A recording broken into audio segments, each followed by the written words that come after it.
This is Josiah Plays Dungeons & Dragons. This is Beneath the Yawning Portal, Dungeon of the Mad Mage, a 5th edition heavy RP campaign. With me are my players Will, Knox, Tiff, and Manda. And we are ready to go. So, another session with everyone here. Glorious. We have some party notes, a recap of the final session. I mean, not final, the previous session. Session 9. That would make this session 10. Good job getting to 10 sessions with nobody permanently dead yet. Woo! It was a close one. True. It was. I can read the recap, or you can read it if you want, Knox. Since he wrote it. I'm up for either. I can do either one. Alright, why don't you read it then?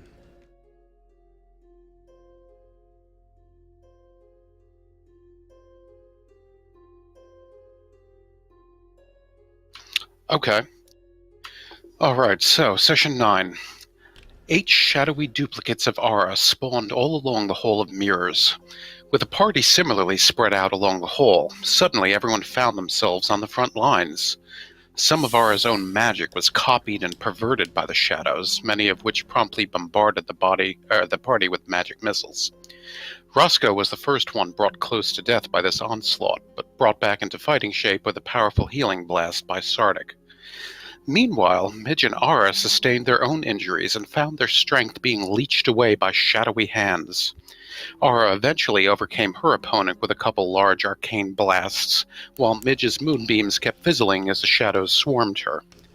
Sardick tried bolstering the party through divine channeling, but it failed as the shadows killed Midge outright, sucking the last bits of strength from her broken form. The party rallied after the horde focused on Katrin, who was frustrated at being unable to deal any real damage to the shadows, yet was able to easily fend off their blows. Despite Aura's warning to be careful, Sardick focused his attacks on shadows that were hounding others, granting an opening for him to be flanked and taken down. Katrin brought him back into shape with a health potion, while Roscoe and Aura dispatched the two remaining weakened shadows. This time, victory brought its own sense of loss, as the party looked down upon Midge's corpse. Roscoe quickly came to the decision to mark Midge's body, as he had done with the rest of their enemies stacked in the Room of Pillars, which Aura swiftly and adamantly opposed. As they argued, with Katrin trying to interject, Sardick begged his goddess for help, who looked upon that scene with compassion. Sensing that Sardick had exhausted his divine abilities, she looked elsewhere within him, finding a bit of unused recuperative energy. This she twisted like a wick and set alight, permanently burning one of his hit dice to momentarily imbue him with supernatural speed and grace, which allowed him to perform a normally 10-minute-long ritual of gentle repose in merely half a minute. Roscoe still attempted to mark Midge with the sign of the King in Yellow, but the rest of the party would not permit it, so they headed back toward the platform that rises to the Yawning Portal. Halaster was not amused. Turning one of the final corners to go to the entry room, the party discovered the way forward was obstructed by a wall of blood. With their strength drained and powers exhausted, it took little convincing of each other to retreat to the room with the armor stand that originally housed the cursed sword, and barricade themselves in. Sleeping straight through, Sardick immediately woke up and brought a happy, madness-free Midge back to life. With tears and hugs abounding, along with promises made to each other never to die, party morale was perhaps as high as it had ever been since entering the dungeon. It lasted nearly as long as it took for Midge to enjoy her own long rest. Odd things were beginning to happen around Roscoe again.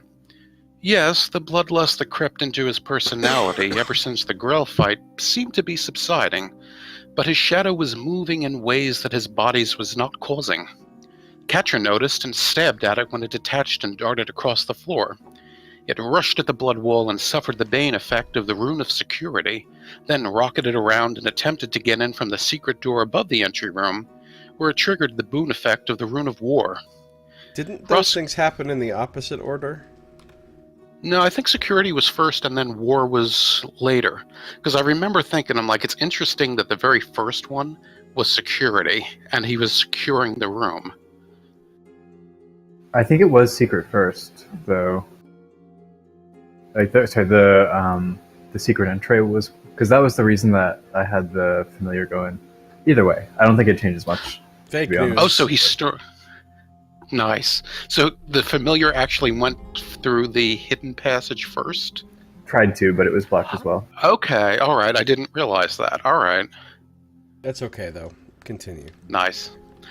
Roscoe revealed that it was a sort of aberrant creature that was bonded to him now, which the party wasn't thrilled about for a variety of reasons. Eventually, everyone agreed to trust in Roscoe's control of it for the time being, and put aside their reservations with another group hug that he called for, having been a bit shaken by the impromptu intervention. Sensing that the dark magic in the Hall of Mirrors was again active, the party tried heading south from the Pillar Room, with Sardick and Katrin in the lead, who promptly went slamming down on some stone spikes in a pit. Sardick carried Katrin up with his ever-useful boots and carried the party across it and 2 other concealed pits that Midge noticed and carefully sprung open. Having passed that final pit, the party found themselves in a small area with a dead goblin, some mining tools, rubble all around, and a narrow passageway that looks like it had been excavated. And that's where we stopped. Good job. Round of applause. Thank you. Yeah, that was really good. Yeah, very well written. Was. Yeah, excellent. I felt like I was back in the Hall of Mirrors. Nice. Oh, the Hall of Mirrors.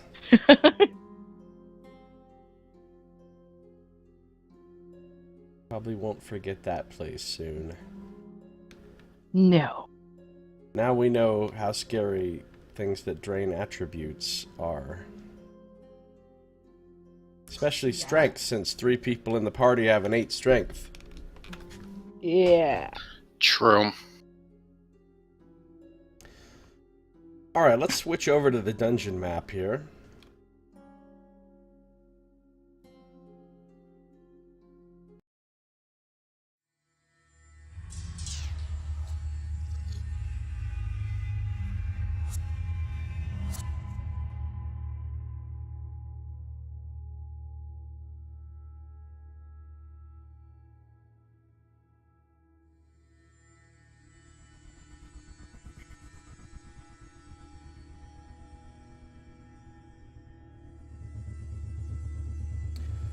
Alright, there you guys should see your tokens, including the new token for Nevermore. Yes. I see it. And I can see through his vision, so good thing. Fantastic. Does it look like the correct distance?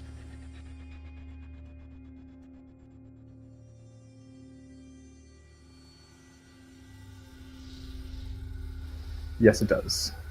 Great. Alright, so you find yourselves in the end of this, what was a dead-end hallway, but which has been tunneled through, leaving a bunch of rubble on the floor, and a dead goblin whose skull has been caved in, along with some excavation tools, shovels and picks and the like.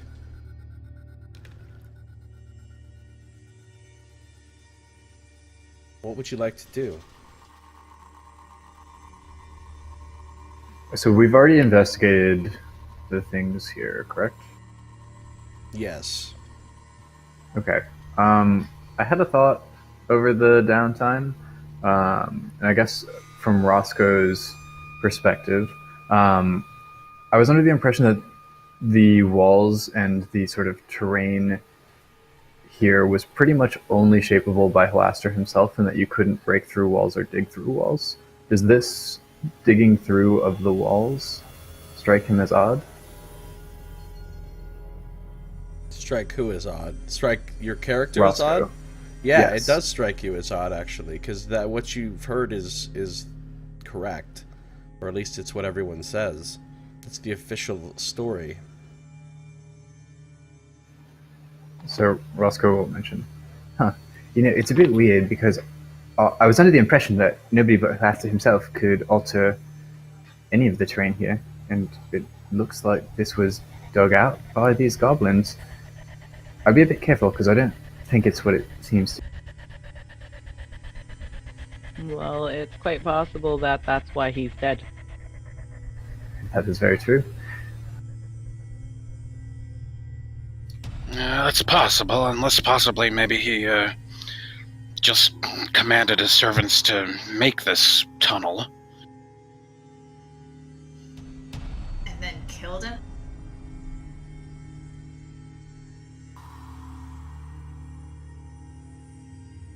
How freshly dead is he? Like, does he stink, or is it like just like must and dungeon? Oh, you think he's been dead for quite a while. Yeah. I mean, not like ancient dead, but for weeks at least. Okay.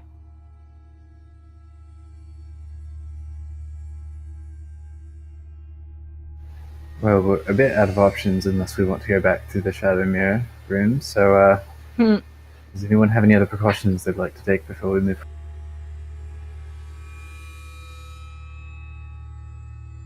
Nope.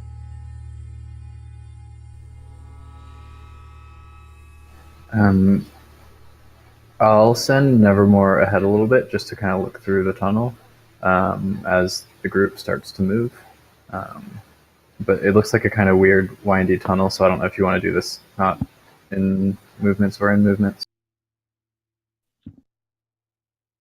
Actually, make a history check with advantage, Will.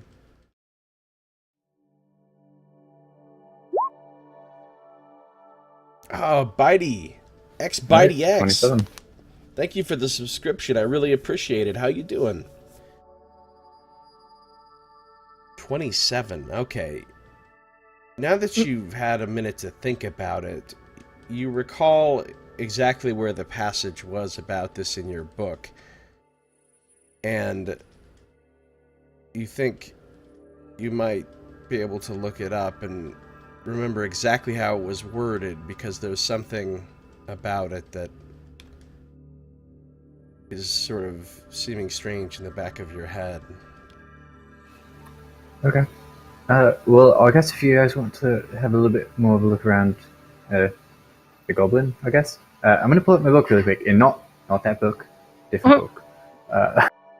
So yeah, I guess I'll flip to that section and look into that.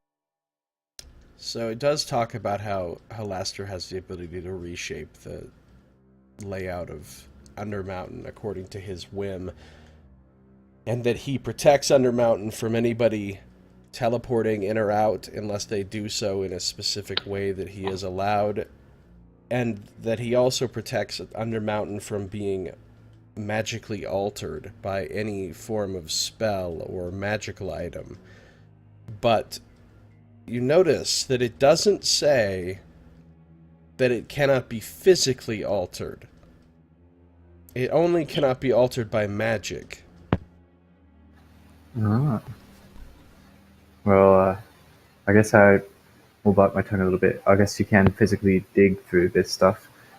No guarantee really where it puts you, but if you decide to start digging, I guess you can. I mean, Halaster can certainly undo whatever you've done, if he wants to. But there's nothing physically preventing you from just taking a pickaxe to the wall. Okay.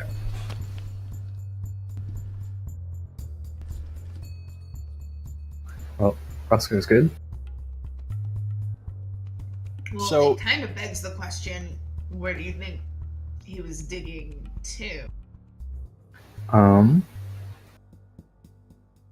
Well, he wasn't digging to the Shadow Mirror room. Honestly, if that was my option, I would certainly want to dig a different path as well. Maybe he's just trying to find a safe way through that wasn't the...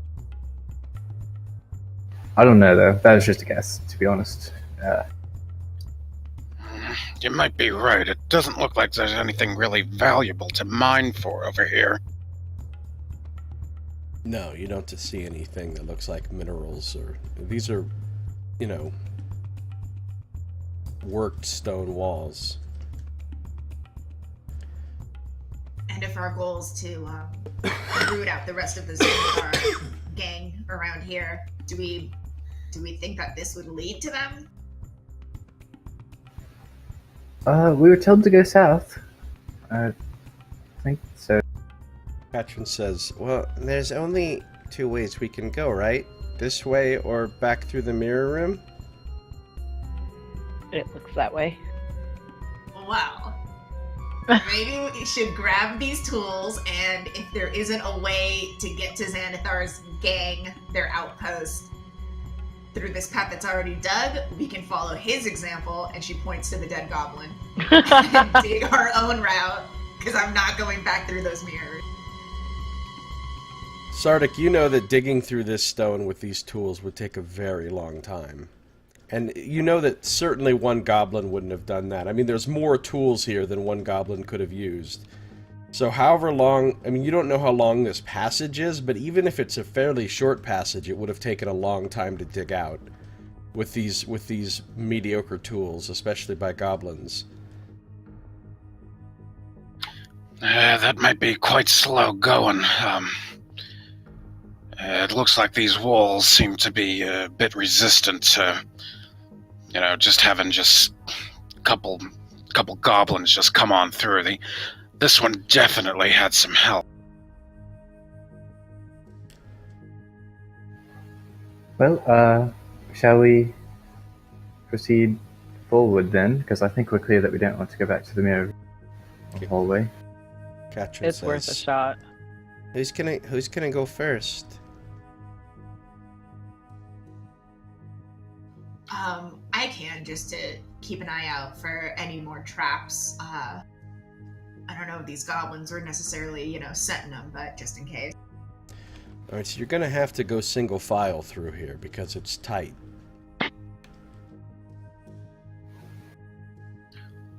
Yeah, Sardick would go in the second spot then, since mining and tunneling is sort of his thing.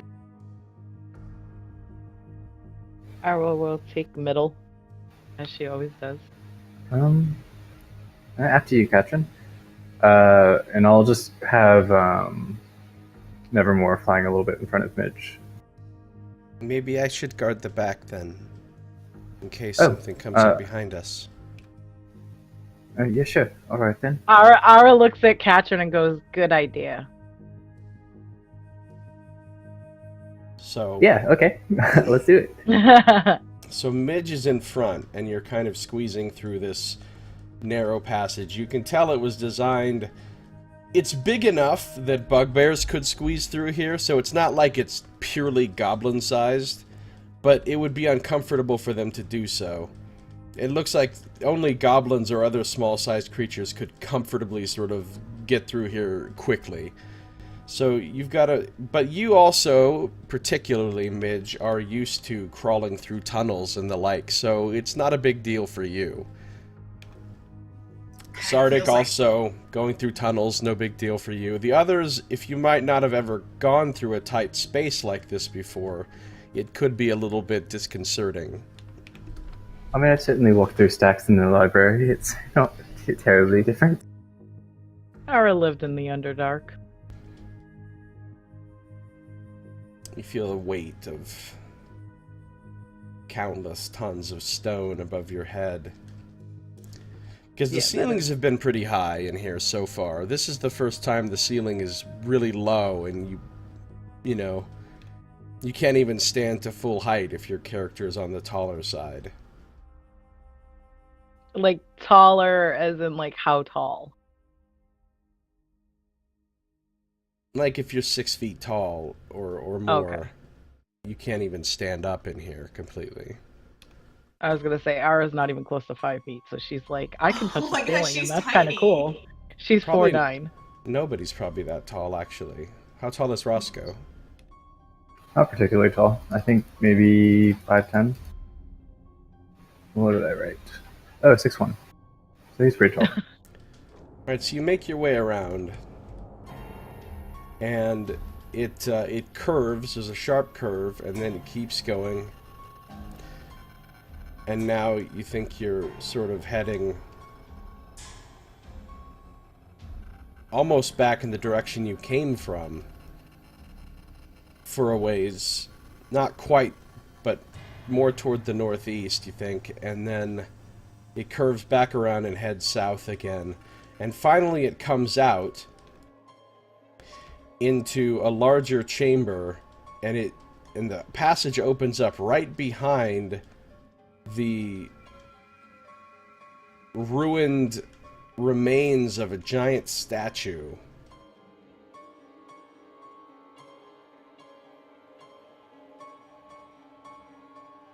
So Midge is here.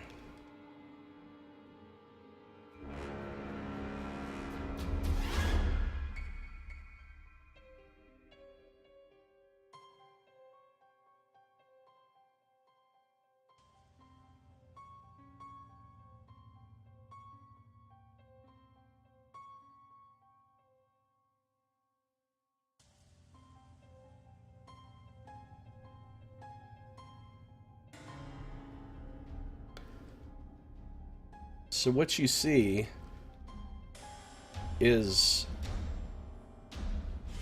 about half or a little over half of a large statue, stone statue, that was here in the end of this larger chamber,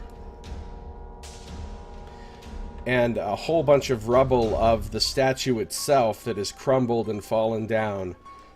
And it looks like it was originally a statue of a nude woman.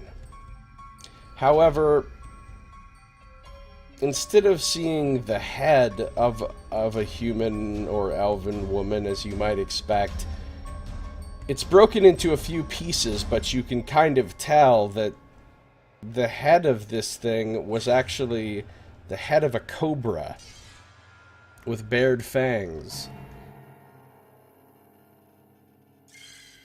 And it's sort of just buried amongst all this rubble and stuff. There's also a couple more pickaxes and shovels laying here in this area. And with your keen eyes, Midge, since you're in front, you notice just a slight glitter of something shiny down amongst the rubble. You don't see any other inhabitants to this room from where you are.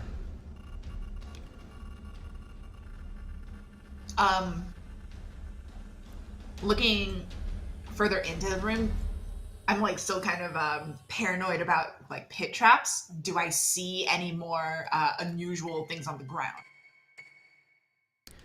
No, the ground looks normal other than the fact that it's covered with a bunch of rubble. You'll kind of have to climb over some rough rubble to get into the room proper. It won't be a difficult climb, but it could potentially be dangerous if the rubble shifts.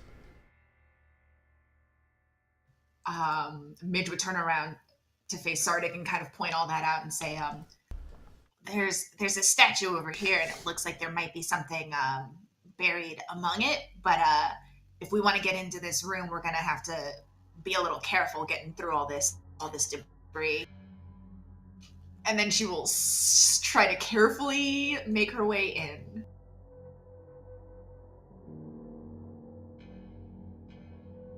Alright, make a acrobatics check. Or athletics, your choice.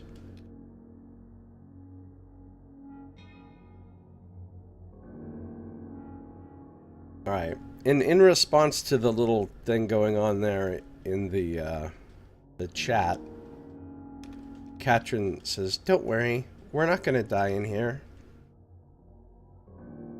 Yeah, that's good to know.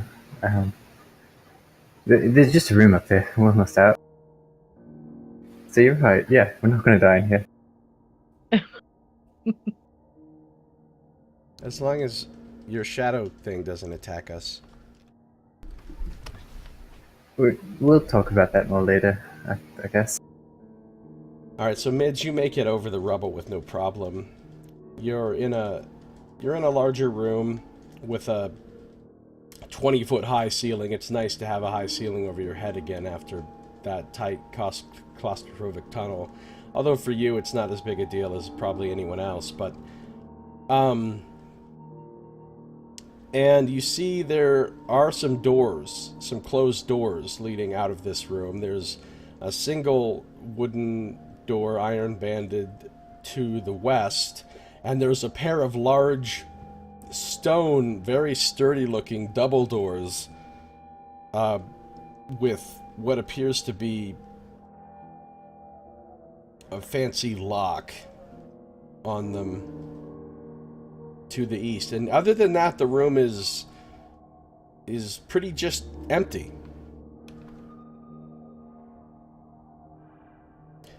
So what's everybody doing exactly? Sardick will advance up into the tunnel a bit more and look around and notice this debris pile, and he'll also scramble over. Alright, you've got your boots. You don't have to make any rolls. It's no problem for you.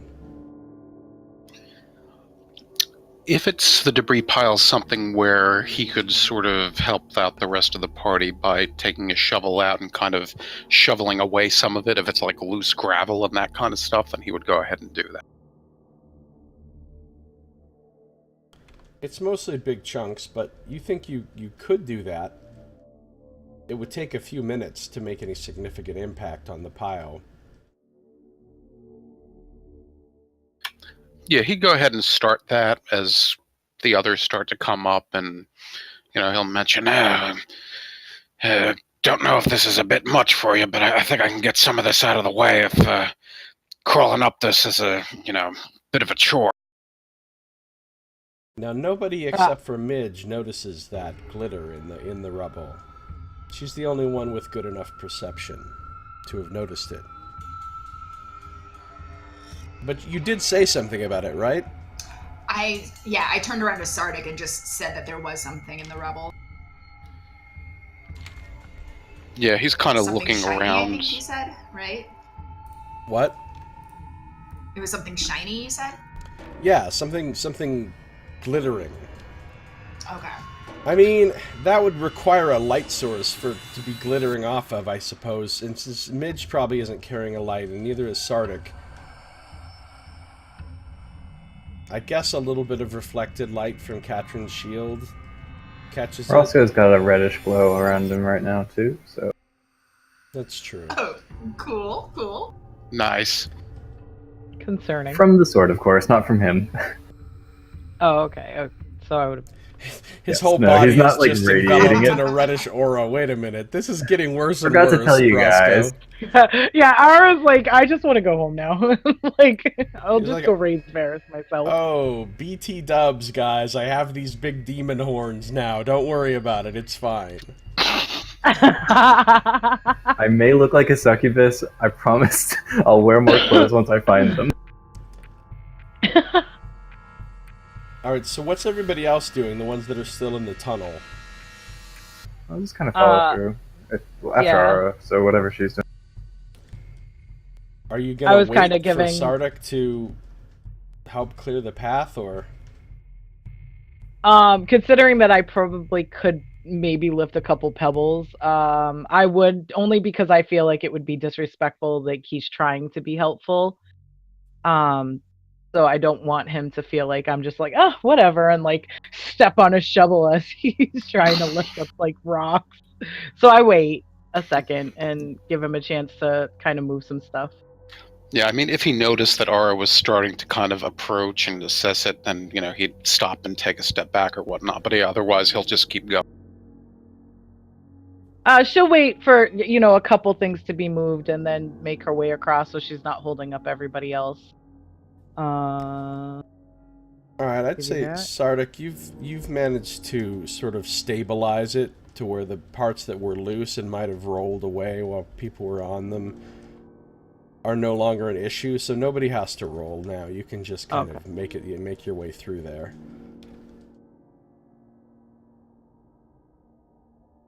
Sardick has good stone lore, being a dwarf, so he knew just how to adjust things. Once everyone's in, Midge would point out to Sardick where she saw the glittering, since he has a shovel. Glittering, you say? Oh, alright, over here. Yeah, I can kind of see it a bit better now. Huh. It looks like it's kind of in the rock a bit. Does detect magic ping anything in this room? That specifically, I guess. Detect magic doesn't ping anything in the rubble or the statue, but it does ping the lock on those double doors. Alright, well, we can get to that later. Sorry, continue.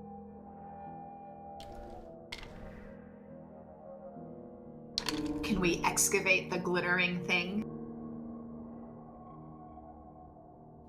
Yeah, like if it's wedged in a chunk of rock or such, Sardick would kind of lift it and bring it more toward the center of the room, away from the rest of the debris, and kind of look at it and kind of, try to wedge it open with his shovel or otherwise with his pickaxe if he feels like that's particularly useful, or other possibly his hammer and his mason's toolkit, that kind of thing. So now that things have kind of been moved around and shifted, you're having a hard time finding anything that could have caused that glitter. It all just seems like chunks of rubble. I don't know if you want to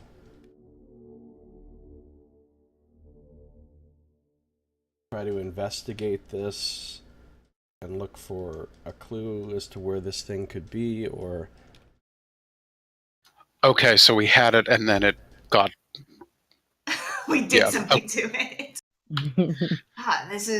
That's strange. I could have sworn I saw it right there. Yeah, Midge will try to investigate, see if she can find it again. Ooh. It all just seems like chunks of stone. I mean, you are sure now that this was definitely a statue of a nude woman with a viper's head, or a cobra's head, rather. You can't find this thing that... It could have been your imagination. Because everything here is just like pieces of the upper body and the sort of left half of the body of the statue. I mean, there's pieces of the wall that were dug out as well, and pieces of this very large cobra's head that's been broken apart. But nothing seems to be glittering. I guess I was mistaken. Sardick will kind of turn over some of the larger rocks that he had been moving, just to kind of see if, like, he'll show them to Midge as well as he's kind of lifting them up and turning them around and setting them back into place, if that possibly reveals anything.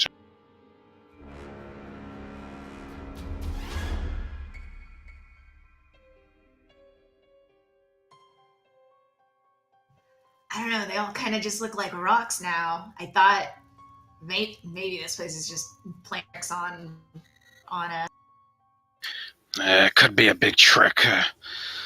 I know that sometimes, it's odd, but, what people do to statues sometimes is, they like to play tricks and just, leap up and try and, do a little dance on top saying, oh, I'm on top of the statue, and then it just ends up breaking the damn thing. I would do that. Midge is just nodding like, yeah, no, that totally makes... I haven't had a whole lot of experience with statues. That seems more like an above ground thing, but that sounds right. Katrin says, I get on top of statues sometimes in the city. I like being on top of things. Well, no. That's silly.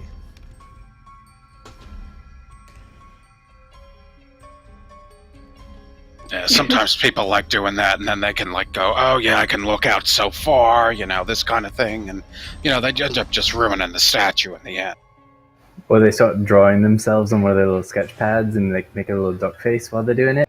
Yeah, something like that. Yeah, those weird duck face things. It's a very odd phenomenon. Ara's just gonna slowly make her way towards the door, like looking for an exit sign. Nice.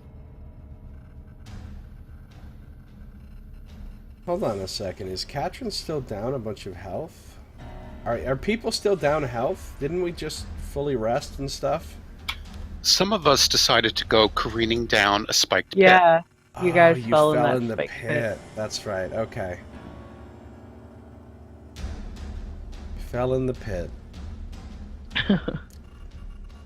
Katrin's just kind of standing there in between the two doorways, looking, warily between them with her dagger out, in case something bursts through the doors.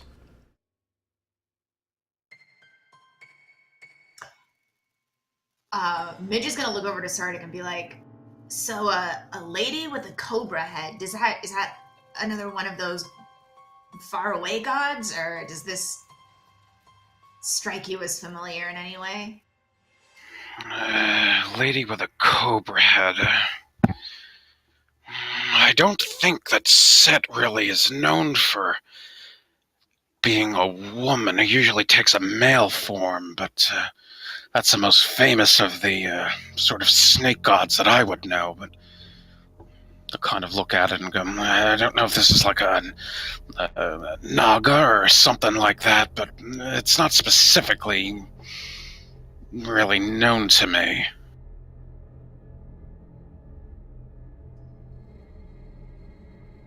You, go ahead and make a religion check, Sardick. Pah! Oh no! Wow. thing. Okay. He doesn't even know his own religion right now. You're pretty sure this is a statue of Tyr. Nice. This could be one of the Hathor's son's forms. He was known for having 1,000 forms. Wow, that's pretty impressive. Being able to manifest all those different forms. Yeah, in one of his incarnations, he could change shapes just like that, just like that, on a whim. It was apparently quite a remarkable thing. I feel like while we're just talking about like gods and stuff, are people doing like actually important things? No. No, we're all just chilling in this one room that doesn't have anything that wants to kill us. Pretty much. Roscoe, I as guess a since professional Katrin's kind of standing archaeologist. between the two walls, doors, Midge would ask, do you hear anything on either side of any of those doors? I don't hear anything, but I never really hear anything. Okay, well, let me give it a shot then. I think I'm hearing some voices on the other side of one of them. Oh, wait, no, that was... Never mind. Are you really, Roscoe? Are you? Roscoe, as a professional archaeologist, you noticed that the methodology by which they inspected this rubble was extremely haphazard. There was no professional care taken. Roscoe will, like, kind of finish up his sketch. Like, it's not quite what he wanted, but it'll do for the map that he's making. And he's like, I guess I'll take a look for it too. You said it was shiny. Yeah, Sardick's still sort of playing with the head of the statue over there and like looking over the top, going, "Say, there's a footprint right there. That's probably what they do. Is just jump right on." However, even Roscoe doesn't find anything. Oh, okay. I think it must have been a trick of the light.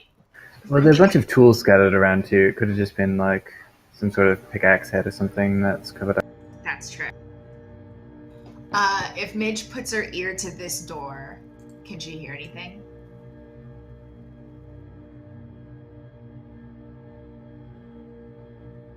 Make a perception check.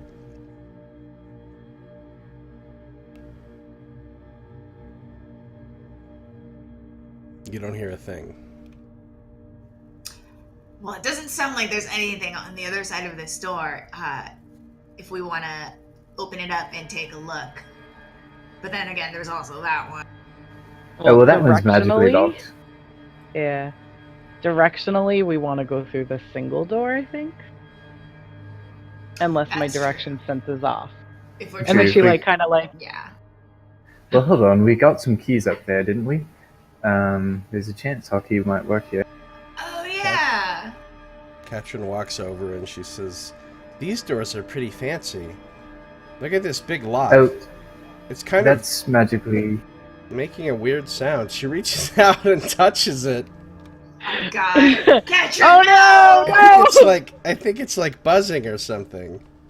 We just all say Katrin no at the same time. And she leaps back. Ow! Shaking her hand as she's zapped for 5 points of lightning damage. Yeah, that door's fancy because there's a fancy thing behind it that we don't want to visit yet. She says, Says, To "Don't be touch fair, that door." I think Midge has a key. yeah. So Roscoe and Midge both have an identical one. Does it look like it would fit into the? Are you going to get closer and look? You don't have to touch the door to examine it. All right, I will get closer and look to examine. I'll go and offer moral support. Like, you got this. You can look real good. The keys Alright, that if you you can- have do seem to be the same material, a dark iron as the lock, and also you're knowledgeable about locks, so it does look like this key is the right size and shape to go into this lock. At this distance, you can also discern a faint buzzing sound from the lock plate itself. Must have been what shocked her. I think this is an option. I think we could go through here with the keys that we found. Is there Going any the way to wrong get way. the keys in there without us getting shot? Roscoe will think for a second, I mean, we have a new friend. He needs to prove himself still to you all. We're going the wrong way. Oh wait, yeah, no. I hear a voice telling us we're going the wrong way. Ara just kind of like stands there and points to the other Maybe door. we should open the non-electric door first and take a peek around. If we need, I can try to get rid of any magic around this other set of doors. Well, that's surely no fun. All right, let's do it. So what are you doing? I guess we're opening the other. Ara, are you gonna open I'm those doors? afraid of all of Roscoe's desire to have fun. Midge will come over and open this set of doors because she didn't hear anything from behind. Katrin moves up next to you. And then there's like a jam in the door, and like they get stuck We're shoulder to both- shoulder. We're Nice. trying to get in. No, me first. No, me first. At the same time, and now we're stuck. Sorry. Here, let me take a step back, Katrin, if you really want to.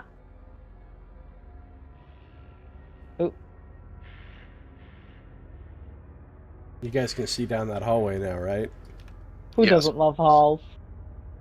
There's a hallway, and it looks like it leads to another door.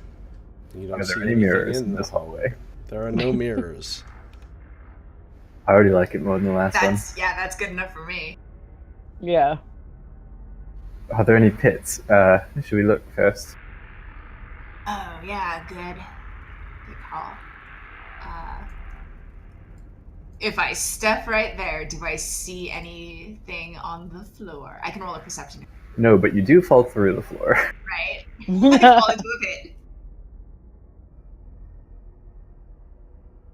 You don't detect anything on the floor there.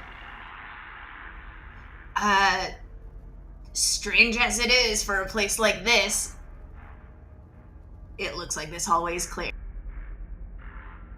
I mean, you're only certain of the space about 5 feet in front of you. After that, you don't know. But you can kind of search as you go along if you just want to keep moving down the hallway and making sure. Yeah, I move at like a reduced pace or whatever, but I'd be looking until I get to that. Yeah, you manage to search the entire hallway and you don't find any traps. Or anything unusual at all. It's just a hallway.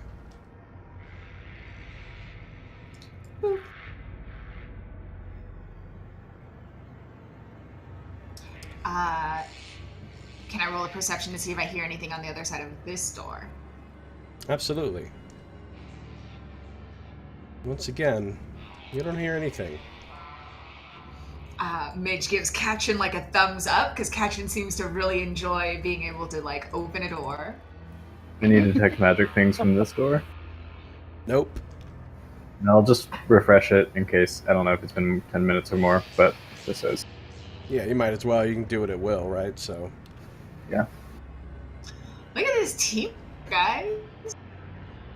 Alright. Katrin says, you want me to open it? If you'd like to. Sure. Just so you know, Ara's ready to cast Fireball at any moment. Roscoe takes a step back. Nice. It's got a big AoE. So Katrin I've steps got up, and she just mightily kicks the door. Jeez.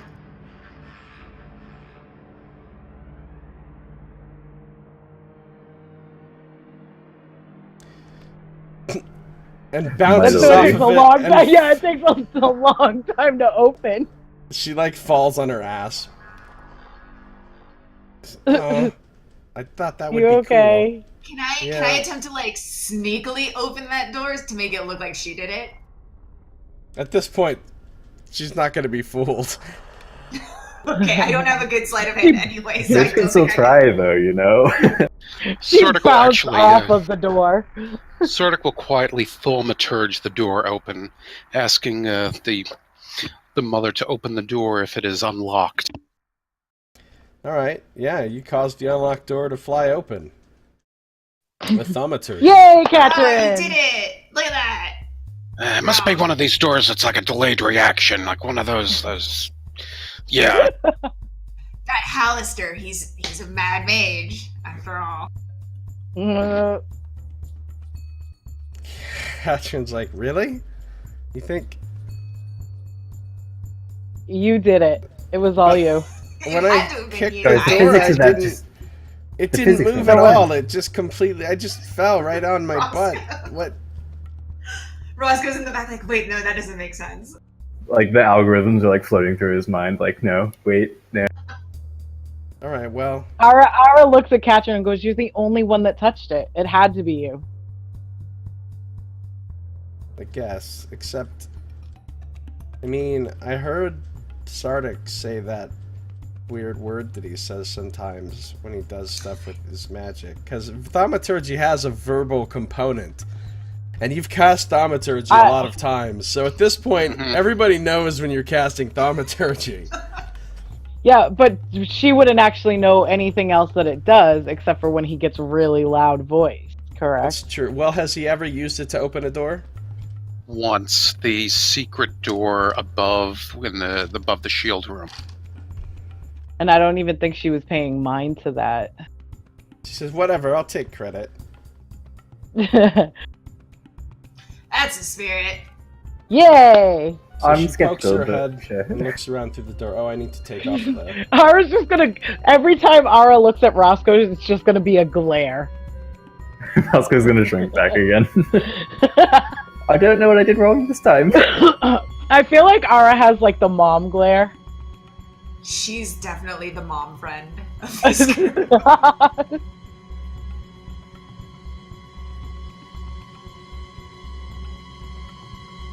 Alright, so you see a little dead-end passage ahead of you and another passage heading off to the north. Well, the path goes to the north, so if we're trying to, loop around. I think this might be. Okay, hold on. Why is there a little dead end right here? Katrin says, "Is the floor safe right here? Can I walk through?" You don't see Yes. anything, Midge. Yes.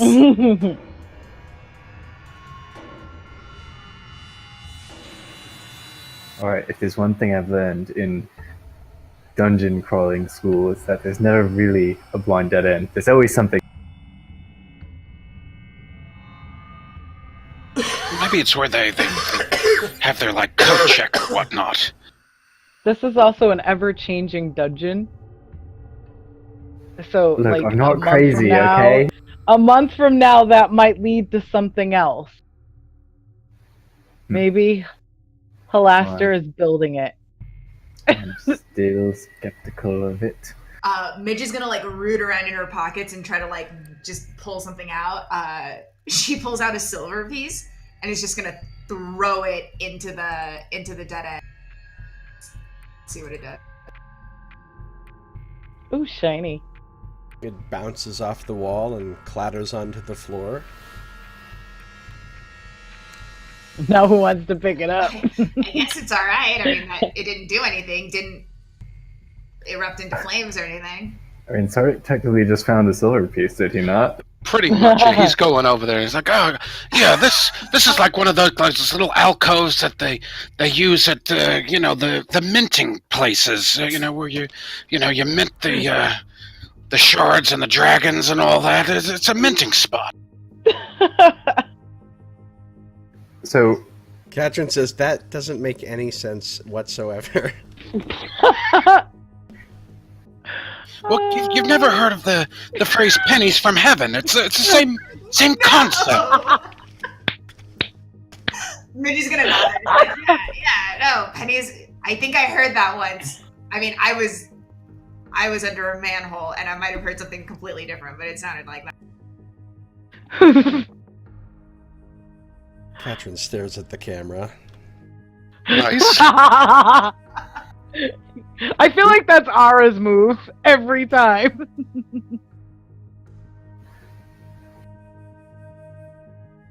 So Roscoe is gonna like pretend he's not interested, but like as part of his little thing with his new familiar is the familiar knows he's interested. So the familiar is gonna go investigate it for him because it's what Roscoe actually wants to do. But Roscoe's gonna keep moving with the group. All right. Sardick will quickly knock on the walls and see if any more silver pieces will come out, and then when it doesn't, then he'll go rejoin the. So I know investigation takes a while, so I can wait to roll that if you want. But just Does while we Sardick move forward, he's gonna actually believe that silver pieces might come out of the wall? You always have to leave your heart and your mind open to miracles. I feel that if his intelligence was fixed, he probably would have been like, I saw that and left it alone, but he's a man of faith and a man with modified intelligence. Exactly. High wisdom, low intelligence.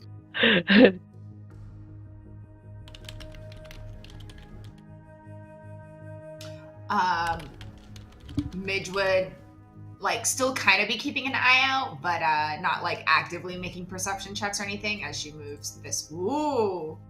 So I've just added to my notes inspiration for Sardick Mint of Heaven nonsense. Nice. All right. Nevermore doesn't detect anything special, and nothing happens to Nevermore. All right. So he'll spend whatever time it takes investigating, and then just fly back to Roscoe whenever that. So this opens up into a fairly small room, which looks like it has a couple of alcoves leading off of it, as well as another short passage to the north leading to another door. You don't see anything moving in here.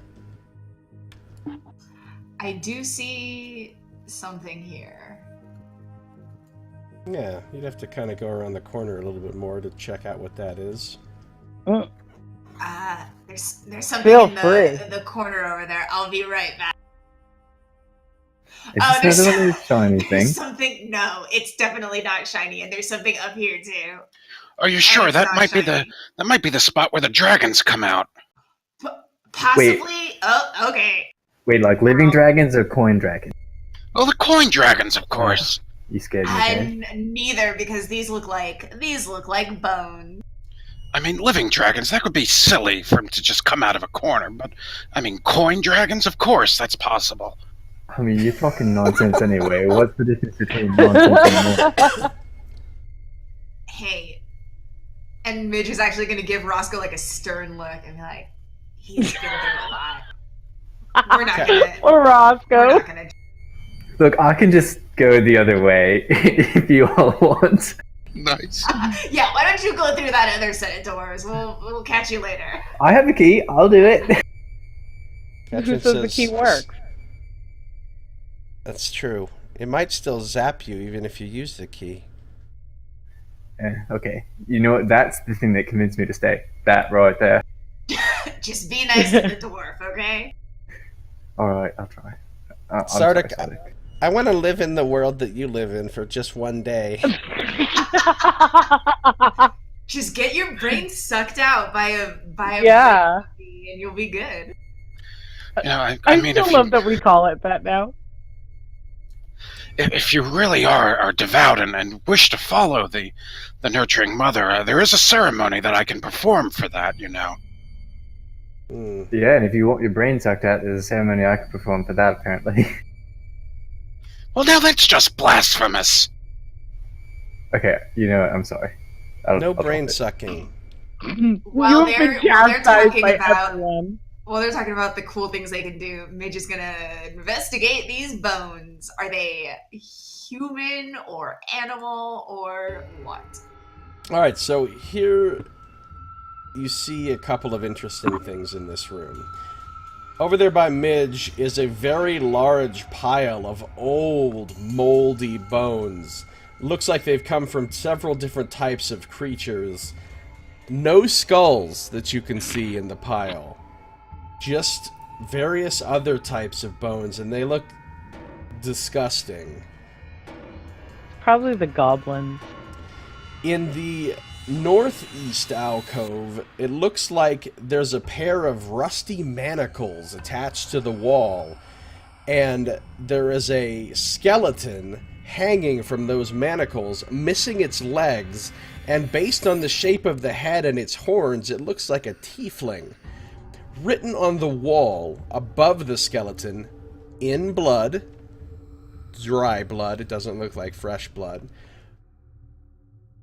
are some words in Infernal. Does anyone know that language?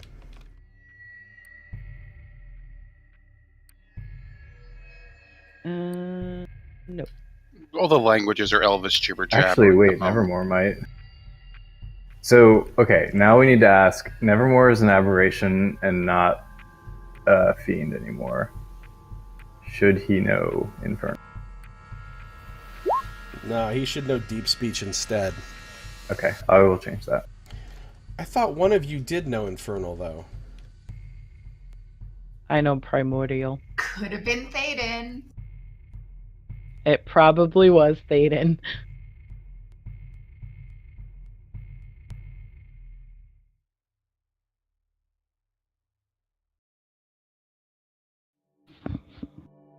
Maybe not. Maybe nobody knows Infernal. Well, it's in Infernal, so you guys don't know what it says. It basically says, this is written in blood and you're fucked. That's true. You know, I think that with a little bit of time, I could open my mind up to this and read it. As long as you're not opening that book up. I think I could do it without. However, as Midge approaches that close to the large pile of bones, first one, then a second, large, sliggin-covered femur. Looked like a very large femur, like little bit larger than what a human femur would be able to be. So a femur from a larger than human-sized humanoid of some kind bursts out of the pile, floating in the air, and starts spinning in the air, and then flies with apparent hostile intent at Midge. Ah!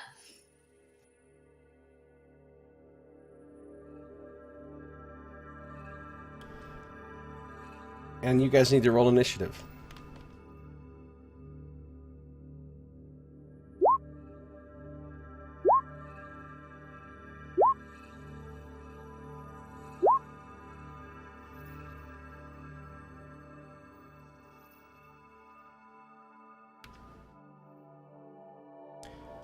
Eleven, 13, 14, 19.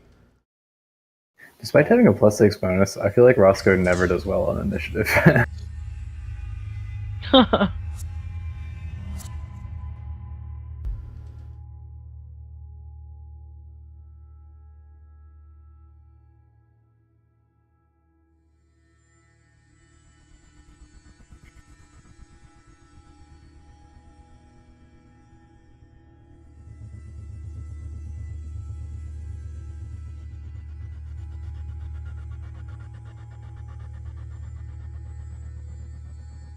Wow, they did good on initiative, didn't they? I don't know if you can see them on the turn tracker. Yep. The rambunctious femurs.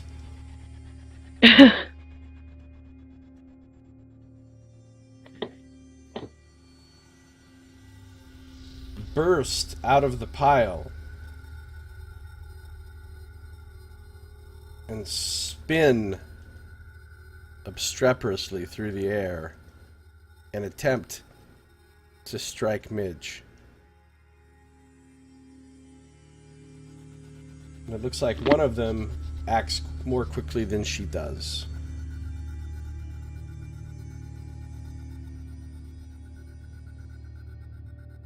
So it swings its sort of heavy club-like end at you, the sort of rounded portion where it would normally socket into the hip. And then it spins around and it tries to strike you with the other end as well. So it attacks twice.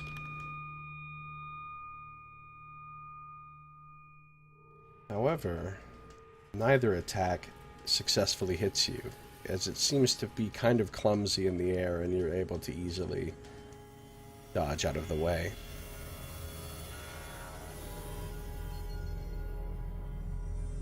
And it's your turn, Midge. What do you do? When that happens, she goes, "Ah, bones!" And then we'll bonus action cast Shillelagh and try to hit the one right in front of her, just like instinctively, like reaching out and just like trying to whack it with her staff.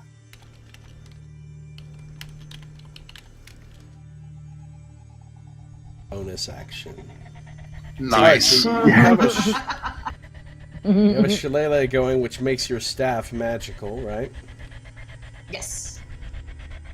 And you were definitely hit with that solid blow, dealing 7 points.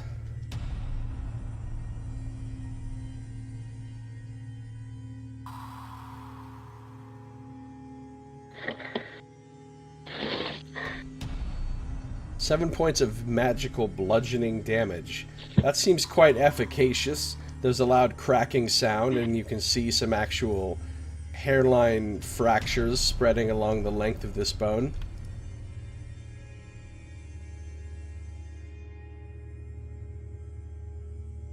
But it remains aloft. You doing anything else? That is it. I'm just gonna stay right there. Alright, now the other one is going to fly around to the other side of you. So they can attack you from both sides simultaneously. And it tries twice, again, to hit you with both ends. Oh boy. Your armor class is 16. 16. It hits you twice then, and one of the hits is critical. So, the first blow wraps against your back, your upper back. You feel the pain hard on your spine for 6 points of bludgeoning damage. Then it flips around, bouncing off of your back, and hits you hard right on the back of your skull. And it's just you feel that dull pain radiate through your whole head. And there's just a stinging. You know there's going to be a big knot there as you take 11 more points of bludgeoning damage for a total of 17 points of bludgeoning damage. Very painful.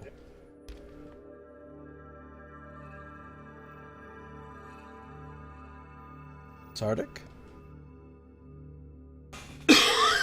Sardick will watch these bones just sort of rise up, and he'll go ahead and move and look at the one that Midge attempted to... Well, Midge went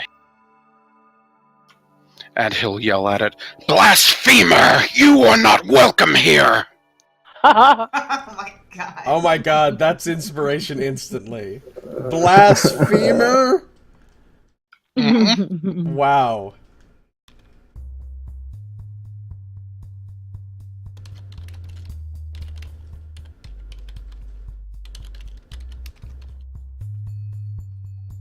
Alright, what did you cast? Toll the Dead? Toll the Dead. On which one? On the one that Midge hit already. Okay, that's the one that's farthest away from you. Yes. It needs to make a wisdom saving throw.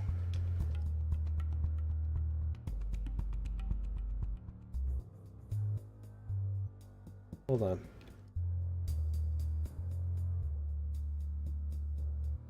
Alright, wisdom saving throw. It fails badly. So it's already damaged, which means it would take 6 necrotic from you. However, this doesn't seem to be as efficacious. It's hard to necrotically damage something that's just an animated bone. It does seem to be harmed a little bit by it, but not much. Its feelings were hurt.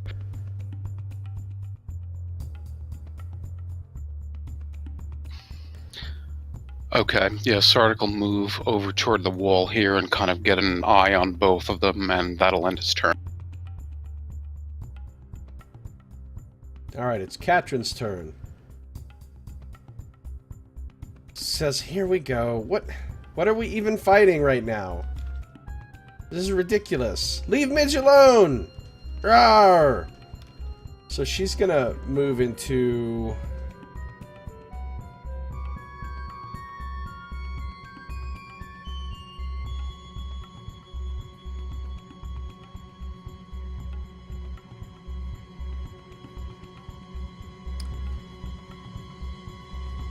this position, flanking with Sardick on this other femur, and she's going to attack. She doesn't feel the need to go into a rage here. These bones don't look that enraging.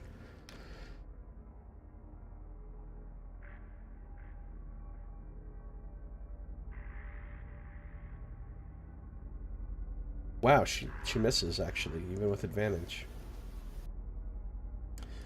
So her dagger just sort of clatters harmlessly off of the edge of the bone, just barely grazing it and not enough to harm it in any way. Ara. Ara is going to put her hand out and say a couple things, and she's going to try to shoot acid at the one directly in front of her. So that's a dex save for the bone, right? Yep. It seems surprisingly dexterous in the air as it nimbly flits out of the way, avoiding the acid. And that is my turn. Roscoe.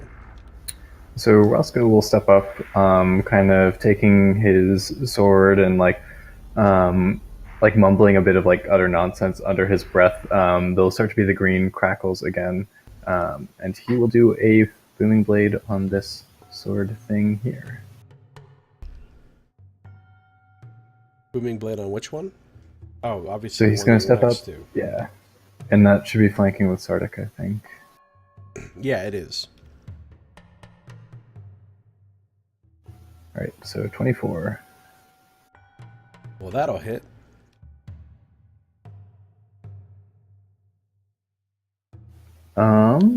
So it's all magical, slashing, or thunder. So if we need to reduce the thunder, that would be 2 less.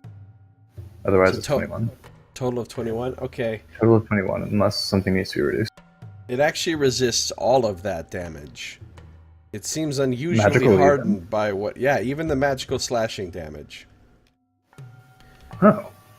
And the Okay. thunder. So it takes half from the whole thing. So it takes 10 points. Oh, okay. So it's still resistant, just... Okay. Alrighty then. Yeah, you thought your magical elven blade was going to cleave right through this thing, but it seems surprisingly hard. Spoiler, I thought that too. So Roscoe will kind of like step up all cocky, like it's just a bone, whatever. And then just like nick like a little bone chip off of it with it and be like, what? What? Well, you still did a significant amount of damage to it, but not as much as you thought you were going to. He was ready to like skewer this bone chip against a wall. Yeah. Hey, Saito, how you doing? Welcome. Good to see you.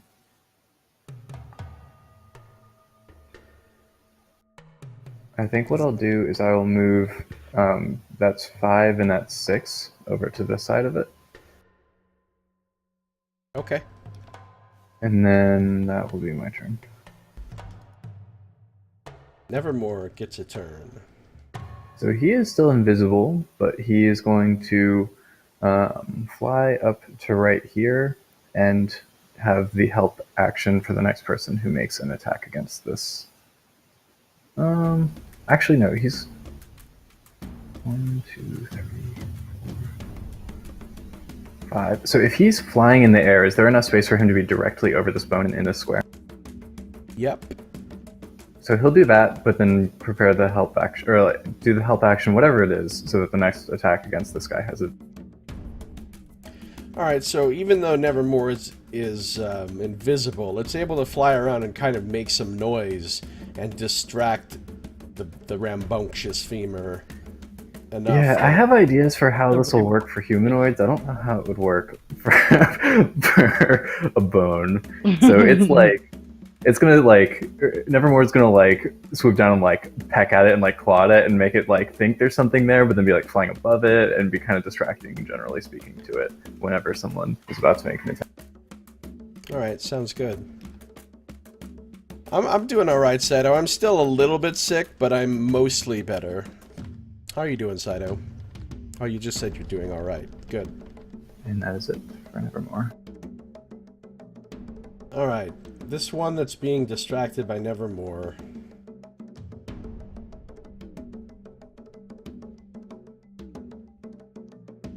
Can't see anything above it to actually attack, so it's just going to keep attacking Midge with flanking. Again, 2 attacks coming your way. Wow, another crit. One of them roundly misses. You're able to parry it away with your quarterstaff, but in so doing, you leave yourself a little bit open and are not expecting the swiftness of its second blow as it comes down and wraps you right on the nose. And you feel blood now oozing out of your nose, running over your lips, into your mouth. You're not sure if your nose is broken or not, but it certainly hurts. And you take 9 more points of bludgeoning damage.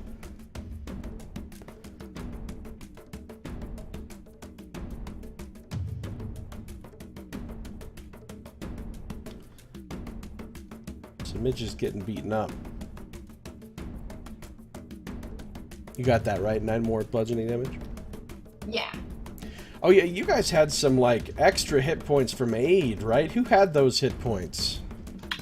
Roscoe, Midge, and Aura have plus 15. Alright, so yeah, you're taking the damage off of those first, Oh. right? Wait a minute. Do we still have that? Because for some reason when I opened my sheet, I didn't have it anymore, so I don't remember if we did something. That's for 8 hours. It can't be. It's not concentration, Oh, so it's yeah, just that. Yeah, it's added onto your actual pool of hit points, right? Yes. Yeah. Oh, yeah. Then that's why I'm like, why do I have so many hit points? Okay, yeah, yes. Is the All right, answer to cool. that. Great. Yeah, keep those in mind, because those are pretty helpful. Alright, that's all it's gonna do. Midge, it's your turn. Oh, these are kind of, they hit a lot harder than you would expect. Yes, he's still missing a hit die. And does flanking work only with melee, or does it work with spell attacks too? It only works with melee attacks. Okay, I just realized. If it doesn't a matter spell anyway, attack this is was a range. melee attack, it would work, but most spell attacks aren't. Yeah, and also this one I wanted to do was ranged. And I'm right on in there. All right, I'm just gonna keep hitting with Shillelagh on the one that I've been attacking. To the south of Midge.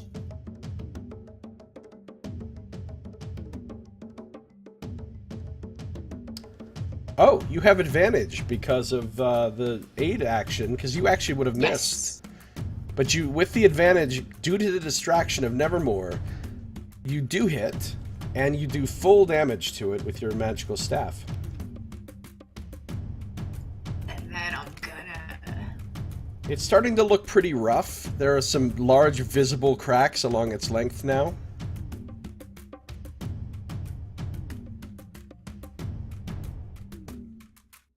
And then you're gonna what? No, I'm not gonna do that. That's it. Alright, the one to the north of Midge has a lot of targets around it now, but doesn't see any real reason to not just keep attacking Midge. Yeah, why not? She's proven easy to hit so far. So, it's gonna keep going. And she's the one that first approached the pile, so she kind of got their aggro. So 2 attacks with advantage. Another crit? Are you serious? That's 3 rounds in a row. I've crit Midge. Fortunately, Hathor is calling her back. That's cool. the second attack did miss. So, you're focused on hitting the one in front of you with your staff, and you land a solid blow, but as you're doing so, you feel a terrible pain in the back of your raised elbow. And there's a sort of a crunching sound. And your whole arm from the elbow down to your hand kind of goes numb. I mean, it's still perfectly usable, but it feels quite unpleasant. And you take another 11 points of bludgeoning damage. Another 11 points, and then it tries to hit you again, but this time you're able to whirl back around and intercept its blow with your staff, and you don't let it hit you a second time. Sardick. Damn these things. I'll get to the marrow of you yet, you blasphemer. Get to the marrow. And he'll try to bring the Warhammer down on the one that's between him and the rest of the party, but I'm assuming that's not going to. We don't want to fight you right now. We'll come back to marrow. Nice. Yeah.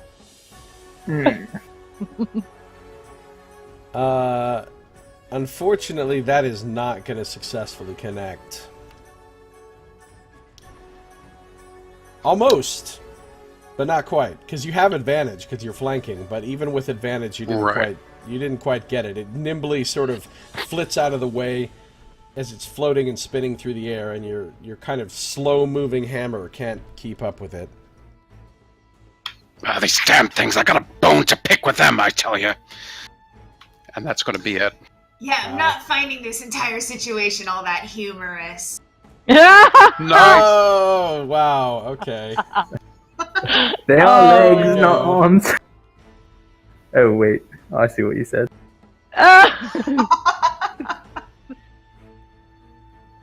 Katrin's like, seriously? Hara just looks at her and goes, I feel you. I feel you. Midge is saying that with like a bloody nose. She has like a bump on her head. Her elbows bruised. Yeah, she's getting really, really battered. Is this another part of Grell's anatomy?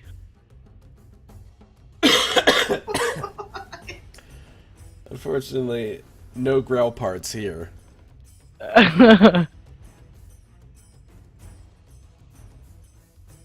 This was the spin-off. Alright, it's Katrin's turn. She's like, do you think we're actually even hurting these things? I'm not sure they can tell us how they feel. They look like they're breaking a little bit, though.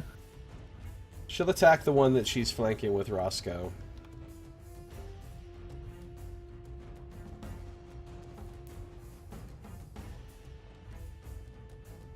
She could use Cunning Action to use Sleight of Hand as a bonus action. Hey, look at this magic trick, Bones. No? Okay. Pickpocket it. Pickpocket, yeah. Hey, I mean, video games let you pickpocket almost everything. They might not have an inventory, but... Man, she doesn't hit again, even with advantage. Wow. Katrin makes a frustrated sound as her dagger whistles through the air ineffectually. Ara? Alright, Ara's just now, like, she's watching and she's, like, not finding this punny at all. Nice. So she is going to shoot 2 magic missiles at the one directly in front of her, and then the one that is distracted. That has already taken a bit of damage. So 1, 2, so 7 for the one in front of her, and 3 for the one in front of Midge.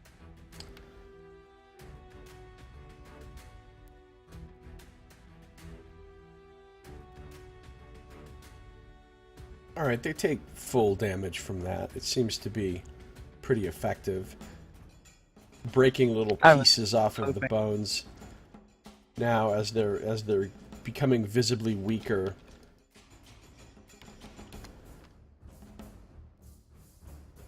And that'll be her However, turn. they're both still functioning.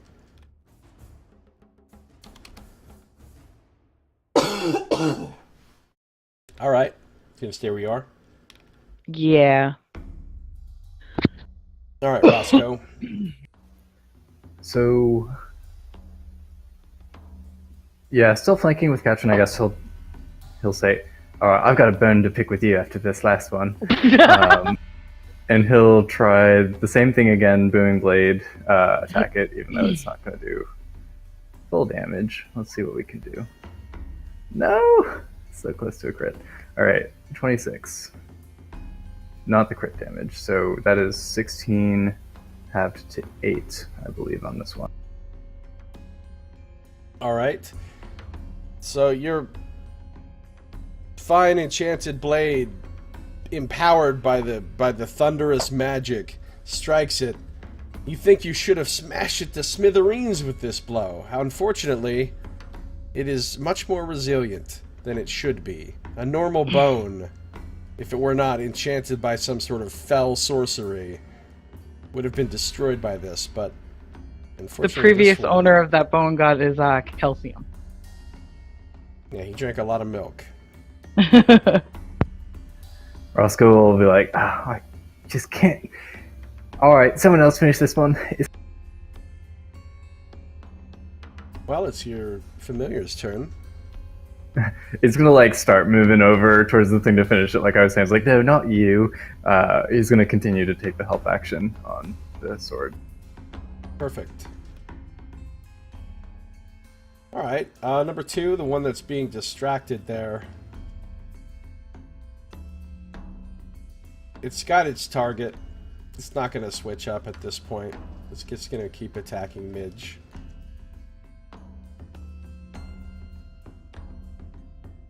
Shut the fuck up. How? Every damn round. Another crit. Cool times. Okay, well, it hits you twice. The first blow comes in, sort of just dashes and grazes off of your forehead. It only does 2 points of bludgeoning damage. Yeah, Saito, I've crit her 4 times in this fight. And we're only on like round 3 or 4. It's going crazy. Poor Midge. The second one, however, as you're sort of reeling and jerking your head back to avoid taking too much force from that first one, it whips back around and it connects right with the back of your jawbone, where it connects, you know, to the like your neck, and it's a very sensitive spot, and this lance of pain just shoots through your entire jaw and your lower face. You can even feel it in your teeth as you take 10 more bludgeoning damage, so a total of 12 this time. Okay. You have taken a lot of damage. Yeah, no, that aid came in clutch. Excellent. You still have 25 hit points, really? Yeah, I, with aid, I had like 74 hit points. That's amazing. It's pretty nice for when you're getting crit on. For when by you've bone. become the unwitting tank. Alright, so it's just cracking you with these bony protrusions at the ends of its shape, and viciously. And Midge, it's your turn. Midge is gonna kind of like look back and forth from each of these bones and be like, hey, if we could kill one of these, that would be great. She's gonna try to swing for this one. North of her. I don't think an 11 will hit, though. And then bonus action, healing word. You have advantage on it, actually. Yeah, I was gonna say, keep Oh yeah, that's in right, I'm mind, flanking. you have it. Well, no, you're not. Which one are you attacking? Because you have advantage on the one to the south because I of know the Oh. assistance she of would the... have advantage on the south one, but she's going for this top one. Oh, But sorry, I didn't we're notice that. doing triangle flanking, right? Yep, she does have yeah, so flanking she with does. Sardick on Yes, those. she has flanking with Sardick. Yes, so she does have advantage, so she does hit for 10. It takes Ooh. all of that 10. How do you want to do this? Like, I think Midge doesn't even realize she makes contact because she's like bleeding and kind of just like swinging wildly at this point. And it just so happens that her like broken broomstick quarterstaff like makes contact with this like already cracked femur, and then it just like breaks. Yeah, it shatters into several pieces and collapses to the ground, strewn across the stone floor. Whatever magic was animating it is now gone. And then you healed yourself as well? Yes. Wow, thanks, higher level cast. Yep. Totally worth it. Also, thanks, regular level cast. You rolled 2 1s there. Thank you for reminding me. Nice. Strong healing. Okay. Number 1 is now dead. It can be removed from the turn tracker. Sardick. Enough of this catastrophe! Back to the grave with you! Little Toll shit. the Dead, huh? Yep. Huh. It does not save. Wow, that's a lot of damage. It is. 18 necrotic damage. which it takes half of course. But even so, it's pretty good. You feel like you almost obliterated it. But whatever twisted enchantment is giving animation to these things is still managing to keep this one barely held together.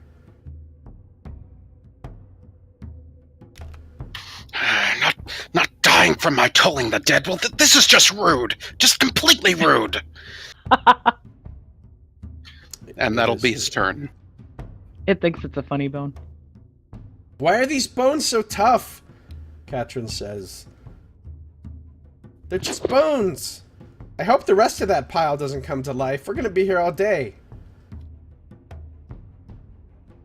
And it's her turn. So she will take advantage of the fact that Nevermore has distracted that one. Of course, she's sort of not in a good position, so she's gonna move around. And try to get in there on it. Taking the advantage.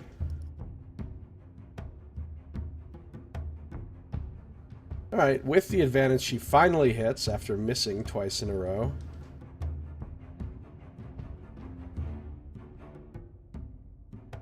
Thanks, sneak attack. Seriously, a 1 and a 2 on sneak attack, really? So that'll be 9 points of damage, but it only takes half. But that's enough. Thanks to being so badly weakened by that Toll the Dead, she manages to stick her dagger into it. And she pulls it back down now that she's got it skewered on her dagger, and she grabs it in her hands, lets go of the handle of the dagger, and just grabs it into both hands and just breaks it in half with the ah! And throws the two halves down, and then starts stomping on them.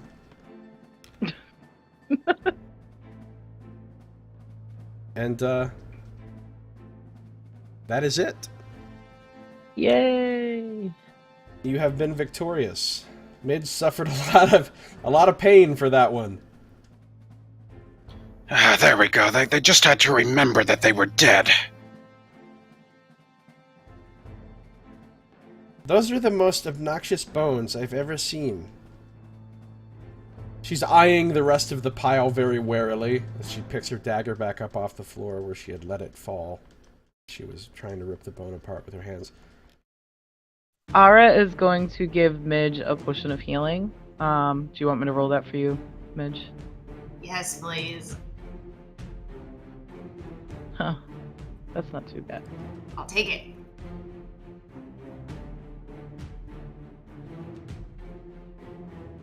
And she's just Katrin gonna says, take the vial back. Are you okay, Midge? You got hit a lot there. You're looking pretty bad. You got a lot of blood coming out of your nose and... Yeah, no, I got a lot of blood coming out of a lot of places on my face right now. I'm not feeling too hot, but we're good. Of course, the magical healing has between the potion and your own healing word spell, has kind of taken care of the worst of the surface level injuries, so you're no longer bleeding, but you do have a lot of blood on you still. Is there any other magical auras or anything coming from this bone?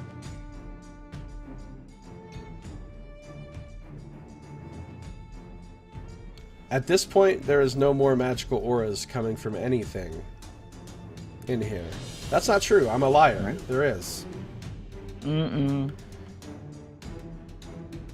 There is an extremely faint magical aura coming from within the pile of bones. From something that you can't see in there. What kind of school of magic is it?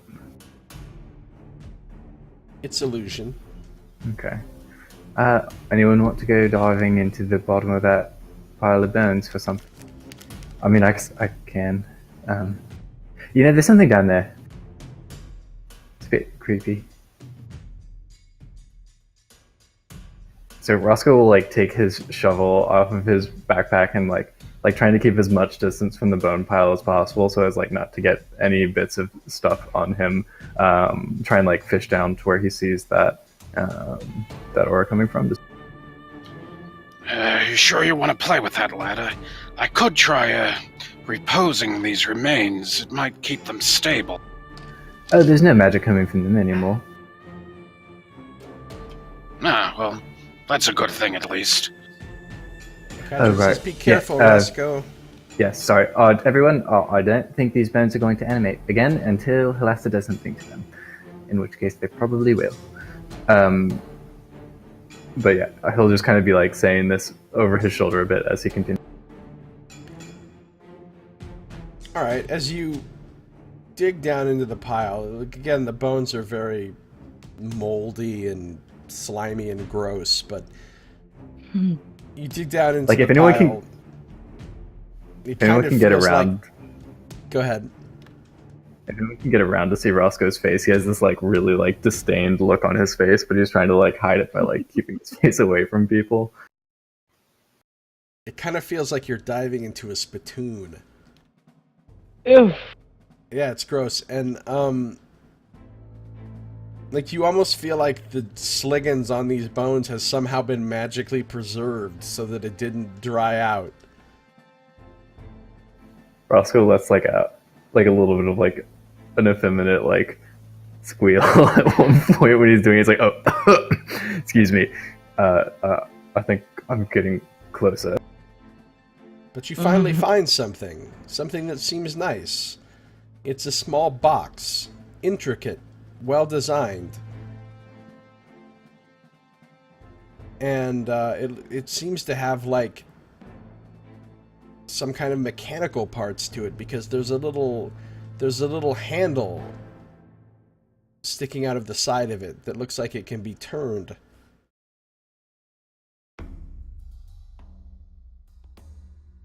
Huh. I wonder what this was doing down there.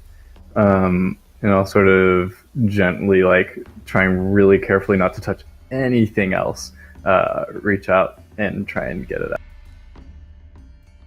I would say it's enchantment, not illusion, actually. Oh. You're like, never mind then, I throw it down and stomp That it. could take over my mind. There's a big difference. Yeah, I'll still do it. Alright, so are you trying to open the box, or are you turning the handle? Oh What are no, you I'm doing? just... Is it in my hand? Like, do I have it? Yes, you have it. Alright. Unless anyone feels strongly, I think we should just wait until we're resting before we play around with this too. Agreed.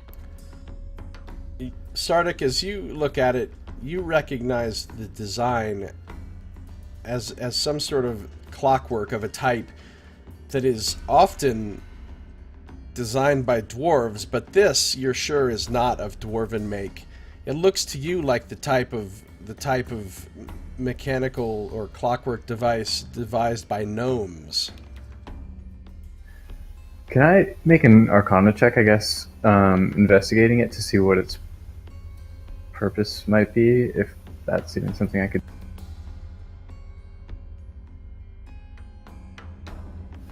Because we said Yeah, you can make an Arcana check. That's a bit odd. It looks like it's somewhat well made, but it's not dwarven design. It looks kind of gnomish to me. Yeah, it is a bit odd, isn't it? It's got properties of affecting minds, so I don't think we should mess with it too much right now.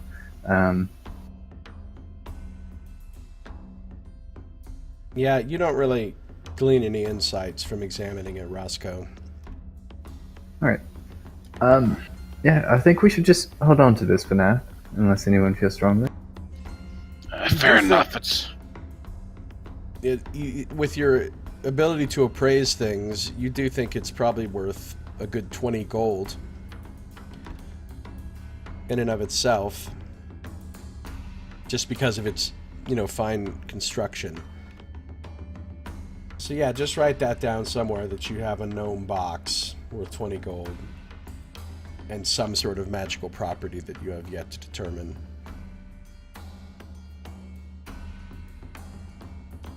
Alright, it is in the group note, and I have a something for it in my notes. So you don't think there's anything else to be found in this pile of bones other than lots of disgusting filth?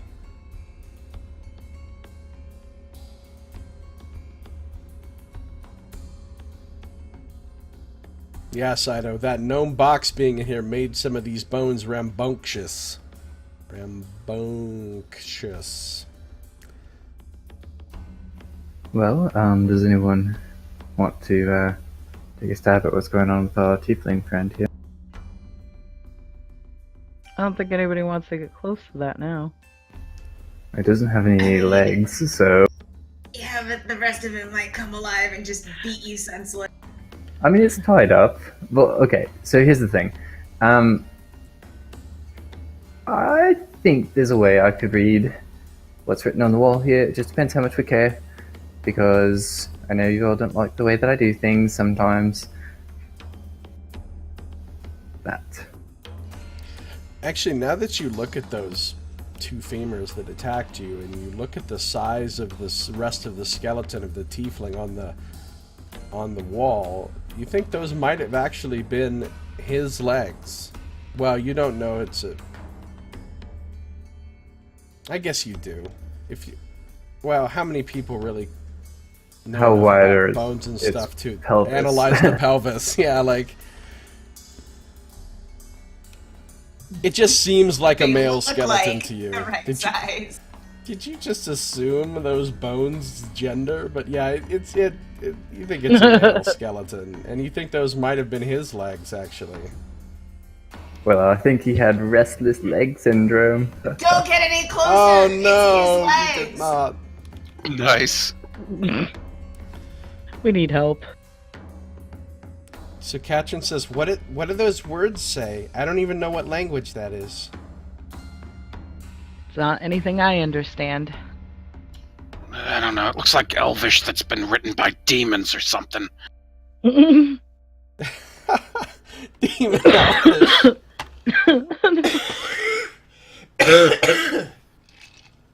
What were you going to do, Roscoe? Roscoe technically has the spell comprehend languages. The only thing is whether I want to spend one of my 2 spell slots on it. Which... We can always rest afterwards. I can roll some hit dice. Yeah, I mean, there's a sanity cost to it also, which might be on my mind. Which really shouldn't be, because Roscoe's not opposed to going insane. Yeah, how much do we care about it? I mean, if that's the thing that's been kicking me silly, I'm not too interested in what it has to say. Roscoe... If somebody else really cares, we can do it. I'm gonna do it. Why not? Roscoe's gonna have a moment where his eyes sort of like turn like greenish a little bit. It's like a little different than when he does detect magic, but like again, there's a bit of this like glow over. None of his us understand that part. Exactly. And I guess he also had a pinch of soot and salt. Although I guess he could use his book as the casting focus. We'll just say that he like behind his back like pulled out a pinch of soot and salt because he had to. And then yeah, so he can now comprehend languages. For an He's hour. now going crazy. Oh, did you just cross the threshold? Yeah, I have to roll a wisdom save though.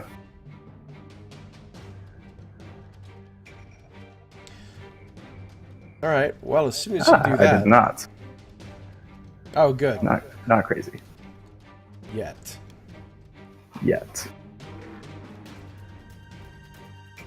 So,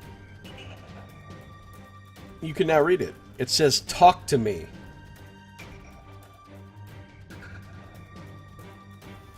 Oh, he just wanted a friend. Now, I know that this isn't a living thing and that I can't technically... Well, okay, I don't know that's not a living thing. But I know that I technically can't sense the presence of minds, but can I try to communicate with it with Awakened Mind to see if there's like anything that I can latch onto with it for that? Yeah, you can try, but nothing happens. There's definitely not a There's not a sentient living consciousness here to connect with. And the bones aren't radiating any kind of magic. Well, it just wants someone to talk to. That's a bit sad. Shall we carry on? I don't... Unless someone wants to try to talk to it, I couldn't find a way. I guess I'll try and calm in. Hello there. I think your legs attacked us back there. No response. That's probably what I would say too, if my legs attacked someone. Anyone else have any bright ideas? Because I don't know what to do. The wall says to talk to me, and I would assume that it's the tiefling, and I don't think breaking its legs counts. Katrin says, "Hello, I'm Katrin. What's your name, skeleton?" But there's no response. I'm sorry, I might have missed it. I kept cutting out for a little bit. Did you try to speak to it in Infernal? I can only comprehend Infernal. Okay. I can't speak Infernal. I tried, so if it understands a language, it would be able to understand me with Awakened Mind. So there's not a thing to talk to here, I guess. If it's anything, then it's like something more about the dungeon itself, I believe. But I could... Or I guess there's a spell, Speak with the Dead. But not one that I can do. Sardick will sigh and advance closer and, I say, do you require assistance? Are you doing the booming voice thing? Yep. Okay. He's using sheer force of decibels to try to communicate with it. Katrin puts her hands over her ears. Sardick, warn us before you're gonna do that. It's really loud. Well, that's the whole point, lass! There's no response. You feel like this particular use of your divine magic is not going to succeed in letting you speak with it.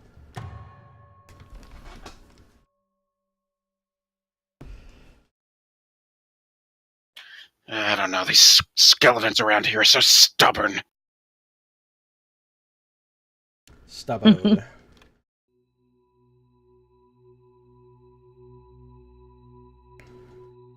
It's ice I was time. like, shall we just Ice move on then? time. Ice Yeah, I'll mark this to time. come back to if we think of any bright ideas. Ice time.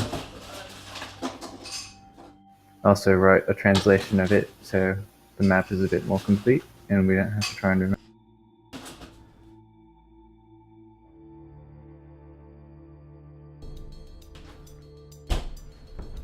Oh, thank God. Alright, I'm ready to move on then. My freezer's working. For I'm gonna earlier, cure my wounds ice myself cubes were before kind we of melty. continue on. And I was worried that my freezer was pulling a side of Hey his Midge, how about we fridge. let someone else go first this time too? Yeah? But it's working. I mean, it wasn't the walking ahead that was the problem. It was the getting too close to a pile of bones. This is very true. You know, if you think we do need healing, I could do something for us. Yeah. I think Catherine I'm alright says- for now. I'm feeling better. We could also sit for a bit, take a little bit of a rest, and, you know, collect ourselves.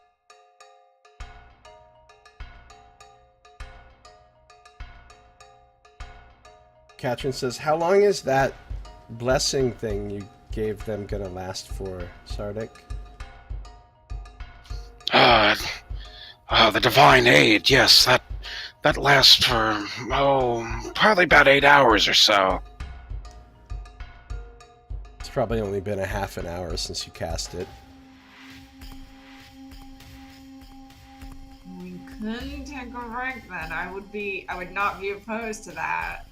I mean, metagaming, it would give Roscoe a spell slot back. It would give some people a chance to use hit die. I kind of like. Katrin says, I'm always okay to rest. I mean, nothing's really pressing right now, right? Do we really want to rest Yeah. in here with these bones and stuff? Seems a bit I less mean, heavy. I honestly, if you think about it, it's probably better than going back to the magical lock room where Roscoe is going to obsess about it Oh, you just put it back in my and mind. potentially get us into trouble, or move to another room where there might be potentially something worse than what we've just faced. Whereas here, it doesn't seem like anything else is happening right. We could wait and see if any more silvers come out from that little hallway back. That's quite a good idea right there.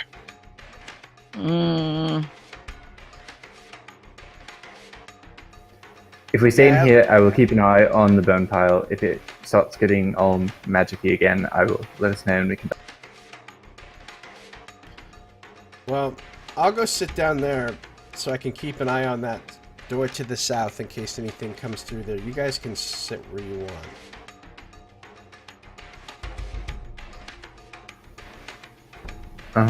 So Katrin Sure, goes I'll back leave- down to that corner to the south. I'll leave Nevermore up here, just in case something goes on up here. And join Katrin down here.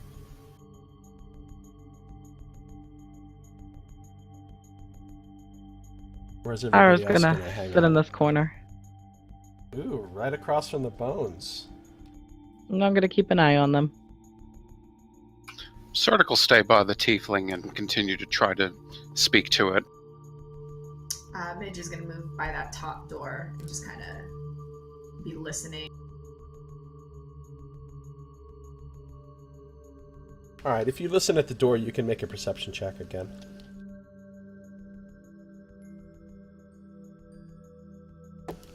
Wow, very nice.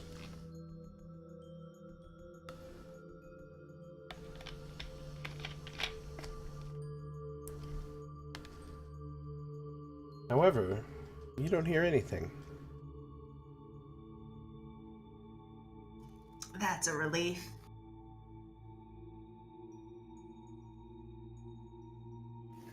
Actually, if you don't mind me saying this, I'm gonna send Nevermore back out into the room with the statue out here in it, just to see if anything passes through this area over the course of an hour. Okay, now what about these doors? Are you leaving them open or closed?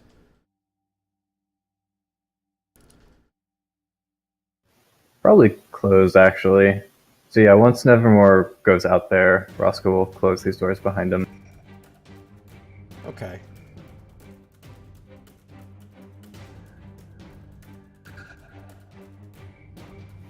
Also, battle music's up. I don't know if you want it for the rest, but... Oh yeah, this is not resting music.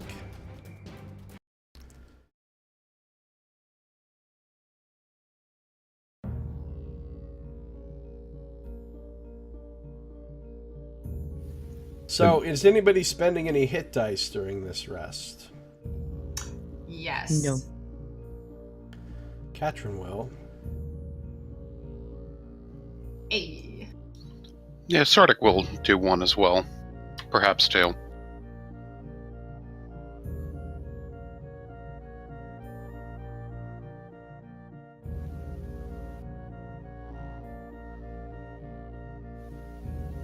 So during the short rest, Roscoe's going to be like sitting here with Katrin and be like, I thought of a name for the shadow thing that is a bit more understandable. There's a poem I read about a man who lost a love of his, and his fear of her never coming back manifested itself as a raven called Nevermore. So it seems fitting, I guess, that some part of me is manifested in that. Sato, is your fridge working now or not? She says, oh, that's pretty neat. So, it's just kind of like a bird, right? It's not something scary. Its form is not as concrete as that, but I guess like a bird is a way to think of it. It's really,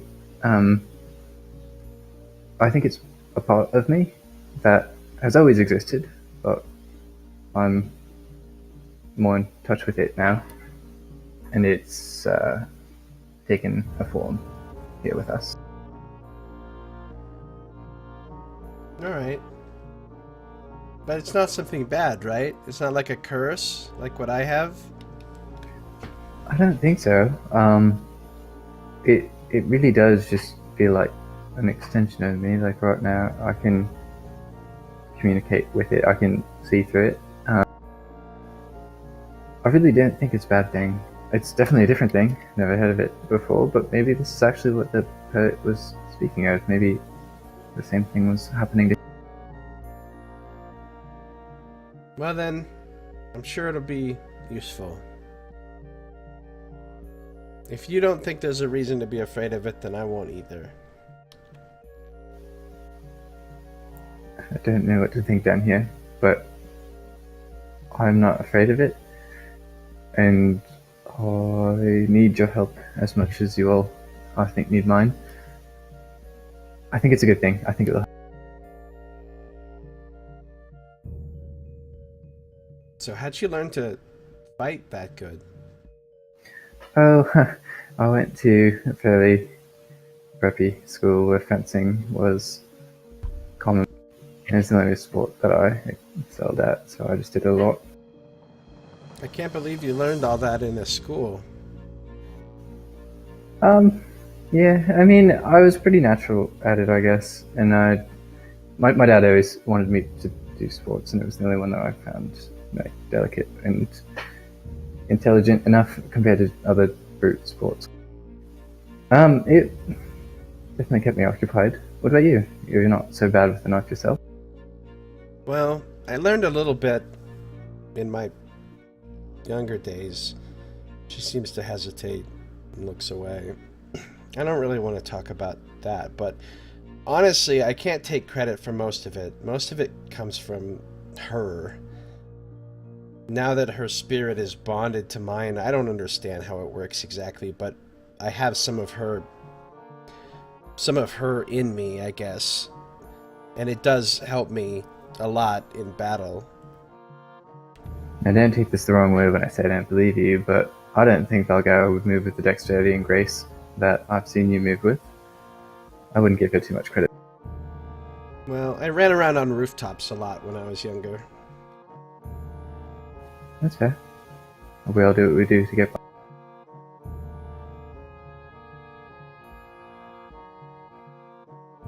So she seems to drift off into thoughts. Her gaze gets far away and she doesn't say anything else. Alright, Roscoe will do his own thing too. Anybody else doing anything during the rest? Talking to each other or anything? Yeah, Sardick will talk to the skeleton a bit and see if it'll respond, and he'll take out his dice set and go, well, now, you see, they call these knuckle bones, and, you know, I'm not sure if they're actually related to you or not, but, well, that's what they call them anyway. And he's going to go ahead and roll them and just, now, damn, now, how did that woman up there get get that 9 and beat me? It's just not fair. You shouldn't gamble with a woman who's related to the goddess of luck. Just not good for you, not good at all.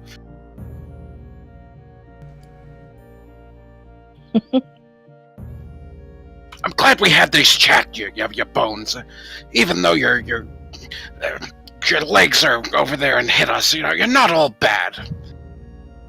When Midge hears that, she's like, during the duration of this break, just slowly inching over to watch this happen. Occasionally, yeah, she like kind of looks back watching over it at too. Aura and just like, you know, gives like a raised brow, or like a bit of a smile, but she won't say anything. That's goddamn Ara will ridiculous, just nod Sato. at her and then proceed to watch this.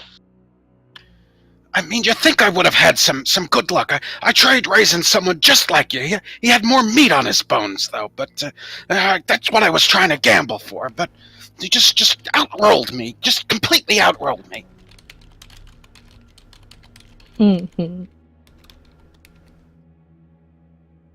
The skeleton does not respond. You know, Mr. Tiefling, I think you must have been a therapist in your former life. You know, you're a good one to talk at right there.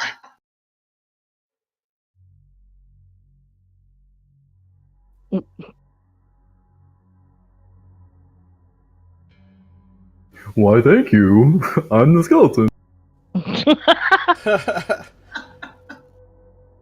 I got it to say something! I don't know. I've been sitting here the whole time and I didn't hear anything. Maybe it's... And he's just going to kind of eye it warily and roll the bones again. Nice. You know, as part of your clerical training, you did learn that once a body is dead, even after the soul has departed, there remains a small portion of the creature's anima within the remains that can still be contacted through the correct necromantic rituals or spells. It's always possible, if you channel your divine energy the correct way, to contact the little vestige of memory that remains within a dead body. However, I don't think that's something that you're prepared to do right now.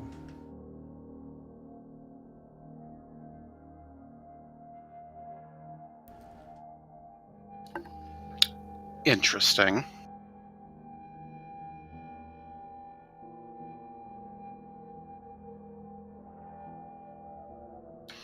And you know, talking about speaking and such, there's this guy. I don't know if you know him. He's just this skull that just floats around and just has flames coming right out of his eyes, just right out of his eyes, and floats around. And he was saying he had this sword that could talk to people like you, but well, I did the gambling thing already. I had no money at all, just none at all. You're right, actually. There is something for sale, isn't there? But I'm getting there. See, I got this nice shiny silver piece. See, I'm already one up now. Yeah, you're well on your fucking way now. One silver piece. Oh, it's Death Eater. Short sword of life stealing. That also has a charge of Speak with Dead. Unfortunately, it's 4,379 dragons. You got a little bit ways to go. One silver toward that. So 43,769 silver to go. That's easy. We just find another alcove and that works. A couple hundred more alcoves. Couple thousand more alcohol. Whatever.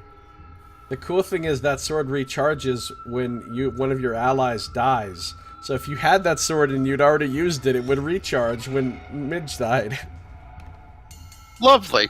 Or dies in the future. Or when some bones start clubbing at her again. Yeah, this dungeon, man. The things here don't like me. During the short rest, Roscoe's actually also gonna take the little box that he found up there and like crank it up and just kind of see what happens when it unlocks. Wait, what are you gonna do with the box? Doesn't it have like a little, like it sounded like a little music box where it says like a little crank lever thing? Is that? Yeah. Am I missing? Are you gonna turn it? Yeah. It starts playing a song. And it's a little bit strange because you recognize this song. You don't know exactly what song it is, but you know you heard it, and it's like something you heard a long time ago during your childhood. It was from the King in Yellow. No. Okay. Well, Roscoe will just kind of have it playing during the short rest, and yeah. He'll think about where he might have heard it, thinking back to his mother, maybe from her. Hard to say. Yeah, it's just dimly remembered from your earliest memories. But you couldn't really say what the song is. Katrin says, "Oh, that sounds nice." So it makes music. Funny that such a thing would be buried under a bunch of bone. But it is nice. It's good for Yeah, the I rest. wonder what it was doing there. Maybe it belonged to the tiefling. Oh, could have been with the legs. It's a good idea, Catherine. Hey, maybe you should try playing music from the box to the skeleton. It might do something. Okay, DM. Yeah. Do you want to come with me and see what happens?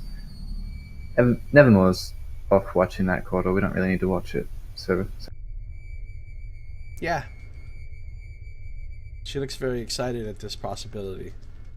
Like she just had this great idea. Meanwhile, with no context, we just watch these two walk up to the skeleton. is Sardick still talking to it at this point? Oh yeah, he's playing dice with it and such, and if he sees them come out, you just watch out. This one's a cheat. I'm rolling dice for it, and it's beating me every time. This is totally unacceptable. Roscoe stands there very unaware of what to do right now. He's so awkward in social situations in general, but this is one that he just doesn't know what to do, and he'll just kind of stand there all right. I roll the person, it keeps getting 9s and 10s, and then my two thieves over here, they keep falling or they keep getting eaten by the city watch. It's totally unacceptable. Roscoe's gonna sneak a quick look towards Ara, expecting a glare, and be like, "I'm so sorry for your loss, Sardick." Ara just covers her face and starts trying to silently laugh. She's been watching this way too long to even be serious at this point. And then she kind of opens her fingers and peeks over at Midge. Midge is nodding approvingly. She's like, "Yeah, Roscoe, good job. That sounds like the right thing to say." Katrin pulls a little trick and sort of flicks a coin while Sardick isn't watching, and makes it look like the coin just dropped out of the hand of the skeleton. Ah, there it is again. Huh? See, I beat him this time. I beat him on the roll. Ha! Ah, you're a good one, Mr. Skeleton. And he's going to go ahead and snatch up the coin and put it in his coin pouch. It's just a copper piece. He is one copper piece closer to that item he is looking for. Exactly. Well, maybe once we're done resting, I guess we'll finish that up. But Katrin had a really good idea, actually. We found out the little magic box just plays music, but that might be something that this skeleton would respond to.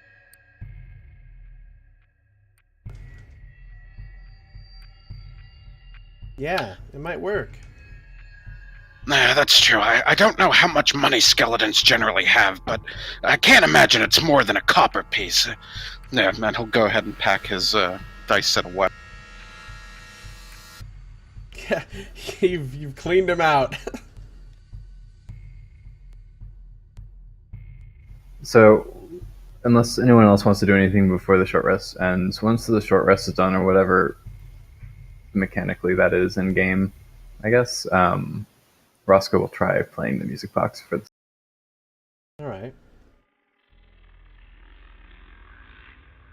You all hear a pleasant little tune come out of the music box. It doesn't sound like anything you've ever heard before, except for Roscoe, who feels like he heard it in his childhood. However, when it is played in front of the skeleton, nothing happens. There's no response from the skeleton.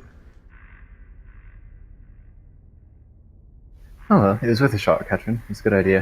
I hate thought feeling that like would I've heard work. He might be a bit annoyed that I broke his winning streak just now. You know how sometimes when you don't know what to do, so then you just start using everything you own on everything you see around you? Oh, I do have a shovel. It would be like that. It was still a good idea. I was excited. I was hoping it would work.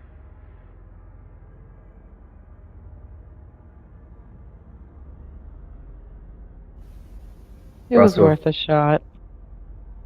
We'll look over to Ara and Midge. How are you two doing? Ready to move on? We are great. And she stands Yeah. up and brushes herself off. Great, never been better. So Nevermore will just kind of like disappear out of existence, and Roscoe's shadow will like grow almost like imperceptibly larger as Nevermore sort of rejoins.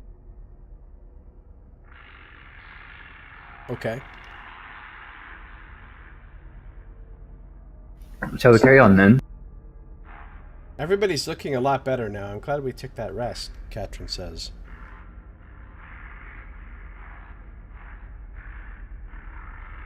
Agreed. There's another door up here if you want to do the honors, Katrin. Yeah, except this time I think I'll just open it normally. Smart idea. So she just walks up and opens the door. It's not locked, it just swings open.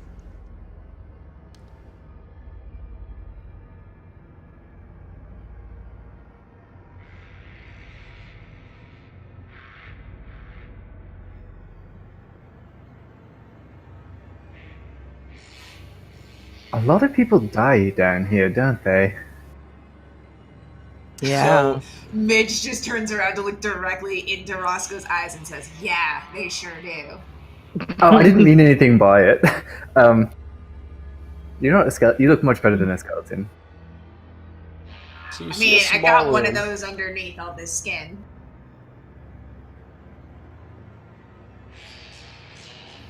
I wonder if... Well, never mind. I guess we already tested that. Katrin says, I was going to say, I wonder if you die, if your legs would come to life and start attacking things, but they didn't. It might be a tiefling thing. Maybe. Tieflings are weird. Fantasy racism. I don't trust them. They're different from us. They have a +2 to charisma. How's Ara looking back there?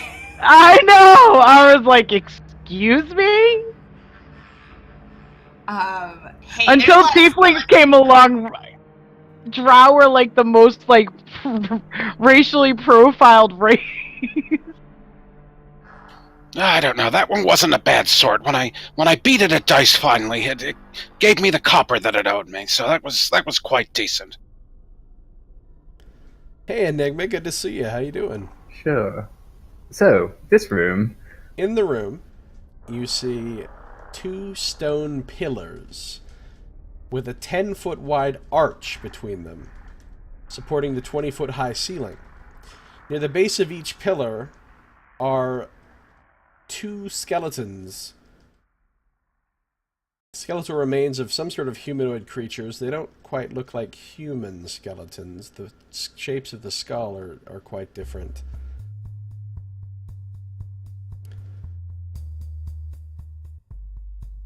You still have the tech. Well, I guess you haven't really got to the end of the room yet.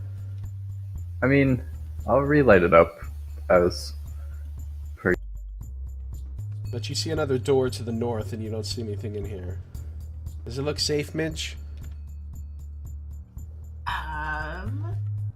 Good to see you, Enigma.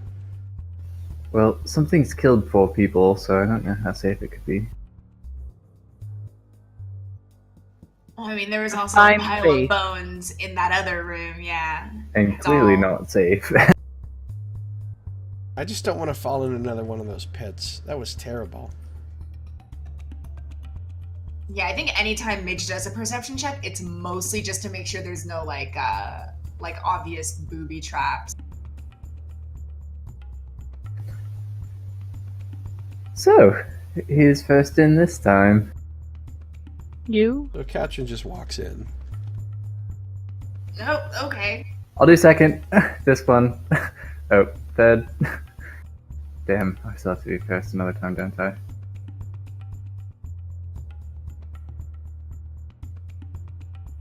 Does detect magic pick up anything? Yeah, it does.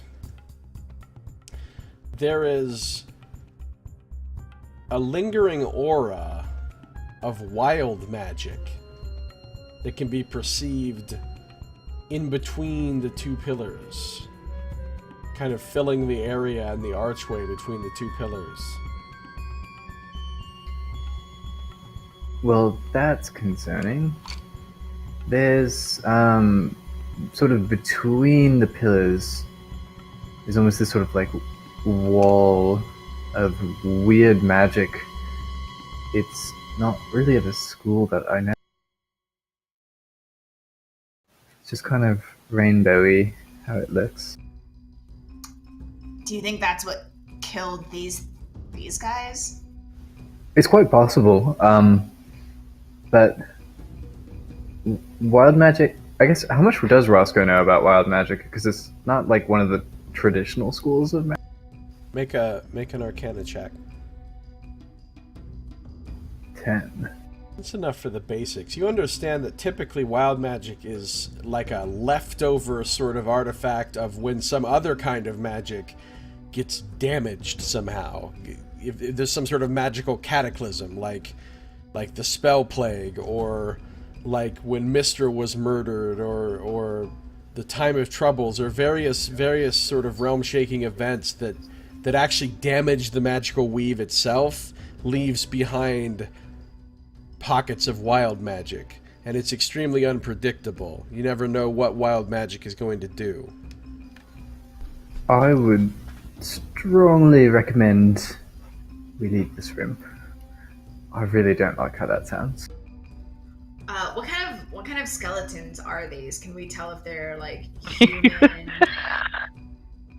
tieflings with no legs? I'm sorry, I'm dying only because, like, for once, Will's like, let's just leave this room, like, now. And everyone's like, let's investigate. Well, I just want to know what kind of skeletons we're dealing with. We can leave this room. We don't need to stay in this room. Roscoe likes order and stuff. Okay, this is weird. Oh, wait. Roscoe's not insane right now. He likes order right now.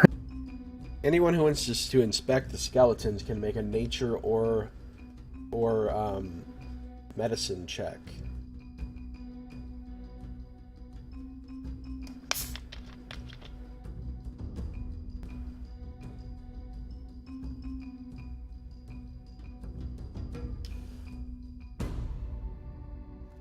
Got a hot 12. I really feel like Roscoe shouldn't be the one that knows the most about this. Well, actually, in this like... case, none of your characters would have had specific reason to know about these much. So it's more likely something you would have read in a book. So it makes sense that Roscoe is the one that just happens to have read a book that explained the skull shapes and teeth shapes of orcs. So Roscoe is the one that knows that these are orcs. All of them. Huh. Okay. Are they just the skeletons, or are there like any equipment or remnants of what used to be on them? Just skeletons. There's no remnants of anything. Huh. Is there anything interesting about the pillars themselves? Are they cracked, perhaps? No. The pillars are fine. You think that these orcs, they don't look like they were killed by magic. They look like they were hacked apart by weapons.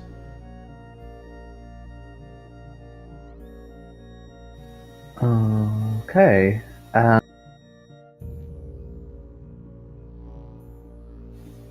really don't like the whole unpredictability of this. I like things to be ordered and set, and I like to know what we're getting into. And I don't like this. As Roscoe's saying all that, Midge is gonna come over here and open that door. Okay.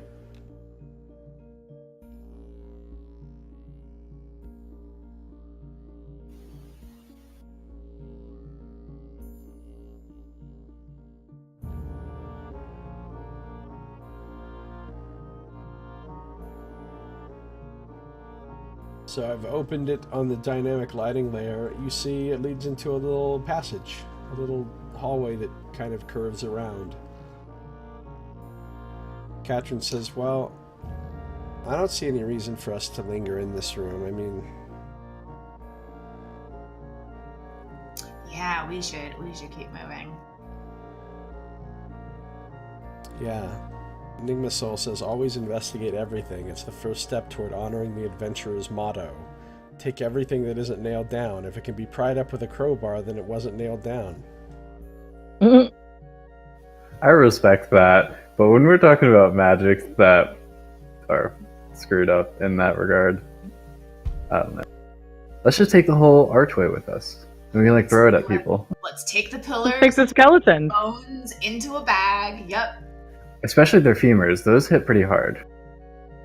Yeah. Don't remind me. Midge I might have actually some, play like- with a guy who collects everything we find. Like he is carrying around like a half wolf's carcass, like the teeth of a vampire. It's like playing Skyrim. You're like, why am I even picking this stuff up? It tells me the sell price, and it's not good. You're like, but what if I need this later? What if I need the hindquarters of a dead wolf? Yeah, you just know you're gonna find that one guy in a cave somewhere who's like, I will give Feed you me, an wolf. ancient treasure if you bring me 52 kobold scrotums. And then you're I'm like, on yes! it. I've been carrying these kobold scrotums around for 3 years! It finally Will you pays give me off! extra if I have 75 of them? The guy's like, dude, what is wrong with you? Who carries around 75 scrotum? Alright, so Katrin says, yeah, let's go. So, does it look okay, Midge?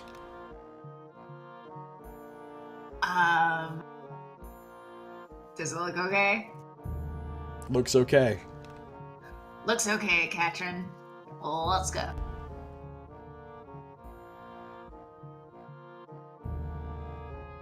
Ooh, there's another door. There's a short passageway and another door. Not another door. I didn't expect that in D&D. It's always another door. I'm sad that none of you wanted to, like, enter the field of wild magic. Yeah. If Maybe only a when couple Roscoe's of, crazy. if only some of the coppers came out of it, then that would work. As we leave you here, ching ching ching ching ching ching ching.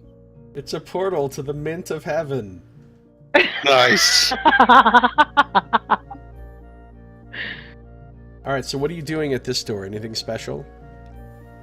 Any magic light up? Take a little No. listen. Ooh, I thought she said tickle. I was like, you gonna tickle the door, really? I tickle the door and then I listen for a response. It's an old druid's trick.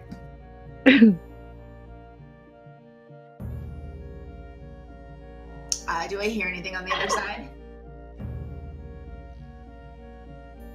Yeah, actually. You can barely discern it because it's muffled by distance and the closed door, but you think maybe you hear some kind of rhythmic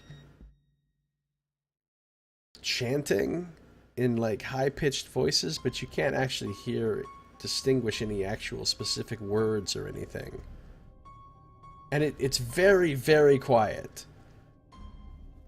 There's definitely something on the other side of this door, but it's really quiet and I can't really make out what it is. Just, everybody be on guard. Should we check this door for traps more specifically? I feel like we've been letting down our guard a bit. That's not really my forte. If you want to give it Yeah. a shot, yeah. Let me take a quick look. Can I make an investigation check for this? Absolutely. 23. Seems safe. Oh. It checks out. I think we're good.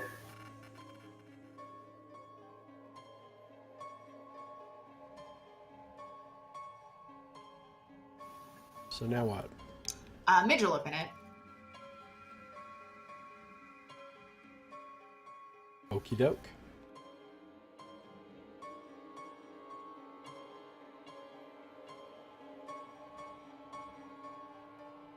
So Roscoe's actually going to take the action and dim the, not just dim, turn off the dim light that's coming from his sword right now. So it just looks like a normal sword. All right. You notice Katherine's standing right next to you with light coming off of her shield. Yeah, I know. I just part of me wants to be ready to be stealthy if need be. Okay. I guess speaking of, do we want to try to be sneaky about it? What I heard was roll muffled, so I don't know if there's like someone close by or further away. But it does look like this hallway goes up to the north, and then there's also a break to the east. Wait, is that a salt line up there? I was Yeah. just gonna ask that. If you can see that far, that does Oh, look like yeah, there might that's be a line of vision. salt on the floor up there. Oh, I think we're reconnected. So But you hit chant. as long as you don't cross that line, we won't hit the wall of mirrors. I mean the hall of mirrors. Because it was like 10 feet around the corner. Yeah, it was 10 feet around the corner from that I saw that a previous salt line. If it's the same one, which, I mean, distance-wise and like just a general logic of how Just our like the movement path that has we been. took, yeah. Yeah, our movement, it would constitute that we were probably underneath that area, or south of that area, rather. Roscoe's been making a map, so depending on how good he is at it, it should make sense that we're connecting back here. Yeah, you can tell based on the map that you're making that you're very close to reconnecting back to where you were at the Hall of Mirrors. So just don't cross that line. Can we hear the chanting now that Midge was talking? Only Midge and Sardick can hear it. And Midge can hear it well enough to not to recognize what's being said, but at least to know that it sounds like goblin voices. Sardick can just barely hear something. The rest of you can't really make it out. You can't hear it, I mean. I might be singing hymns or something. This could be like a goblin gospel or something. Would you guys like me to scout it out and see what it is? I mean, we could even use Nevermore for it if we don't want me. Katrin Yeah, just nods. that sounds like a good idea. So a little portion of Roscoe's shadow will kind of like bleb off again, and kind of travel up this way. Would you like me to roll a stealth check for Nevermore now? Honestly, no. He's flying and invisible, so I don't think it's going to be necessary. They're not going to notice it unless it does something to make some noise, or unless they happen to be able to see invisible things. Okay. He'll just kind of check it out, see if he can hear the noise as he gets further north up here to see where it's. Alright, well, you can see another hallway heads off to the east. There's a doorway to the south.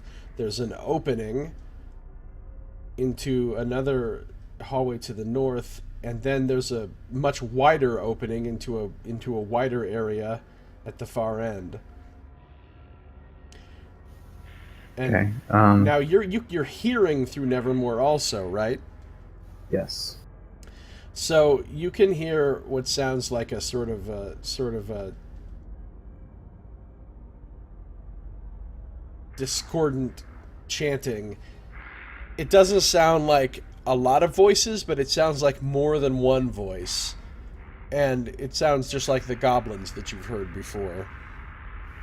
Can I make an Arcana check to see what this might be? Oh, I don't speak Goblinoid, so I guess it depends whether you think. Well, is my comprehend light? No, because we took a short rest. I guess Nevermore will move forward just a bit more to see if he can get line of sight on it. So I guess just tell me to stop if Nevermore needs to stop at any point. And so at this point, looking north, you can see a small room, and you can see a couple of goblins in the room. And they've got a human skeleton dangling from ropes attached to the ceiling. and they've kind of turned into a marionette, and they're pulling on ropes and causing the skeleton to sort of dance about. And they're chanting, Nim Wraith! Nim Wraith! Nim Wraith! Nim Wraith! As this thing bobs about.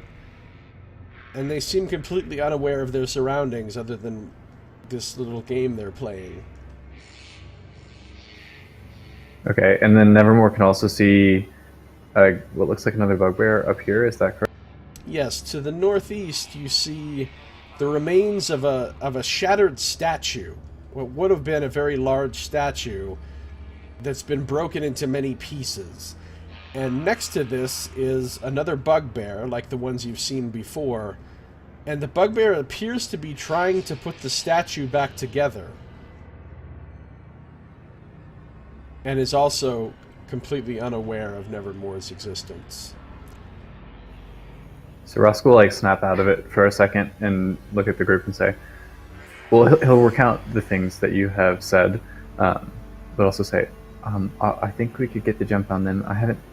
Nevermore hasn't looked everywhere up there, but it looks like there's some sort of ritual happening. There's at least one other bugbear. I don't know how quickly we'd like to intervene, but I could look around more if you'd like. Katrin says, whatever you think. I mean, if you can see everything through your bird, then that's pretty convenient. And they can't see it, right? They haven't seemed to notice him. I can check back in on him, but I think he's quite discreet right now. There's some doors that he can't really open without being quiet, so there's not much more that he can really investigate. But I think if we sort of move quietly up a little bit further and then get the jump on them, we might be able to surprise them.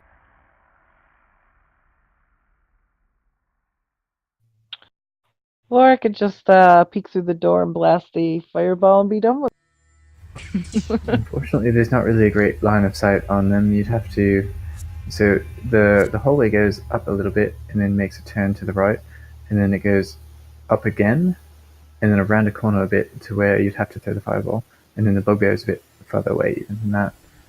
They're not too clumped. If we go up to the front of this hallway at the intersection, no one should be able to see us from what Nevermore can tell. But then once we get there, if we move much further forward, we're in range of another door, which Nevermore cannot see through. And then there's also, up to the north is where that chanting is. Okay, well, lead the way. By the way, these look like regular goblins, not like the Gloomstalkers that you saw before. Oh, okay. Just like playing a game, basically. Yeah. Interesting. They look pretty young, actually. Like, maybe they're not fully adults. We're about to do some goblin child slaughter. Do they look like the Xanathars? From what? I mean, they don't have Xanathar Probably. symbols on them, but neither did the other goblins. Not the normal true. ones. But the bugbear, I mean, if you get Nevermore close enough to check the bugbear out, you can see there is a Xanathar symbol on him. From what it sounds like, this is their outpost, and we should clear it out. Alright. Shall we try to move quietly then? It looks like... Yeah, I think we should try to get an ambush on them if we can. There's a door to the south that we should be a little bit concerned of because we don't know much, and then what might be a passageway up north. Honestly, if she uses a But there's not too many fireball of on them, two to be fucking honest, goblins, so I don't think we'll have much... I'm gonna be triggered. Can we take like a 10-minute break? before Sure, we why not? proceed? Now's a good time. So let's take a little break. Awesome, I'll be back. Alright. I'll be back too. I might not be back. Same. Ugh. Yes, you will. Okay, fine, I'll be back. Stick around, stay tuned, don't touch that dial. I will BRB in just a couple of minutes. Hashtag super fast.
get a little more ice. A little mini ice time. Ice time. Ice time part 2. Dude, Saito, that's fucking ridiculous that they haven't fixed it. They gotta order a part? What is this shit? It's not like you live way out in the middle of the Yukon or something.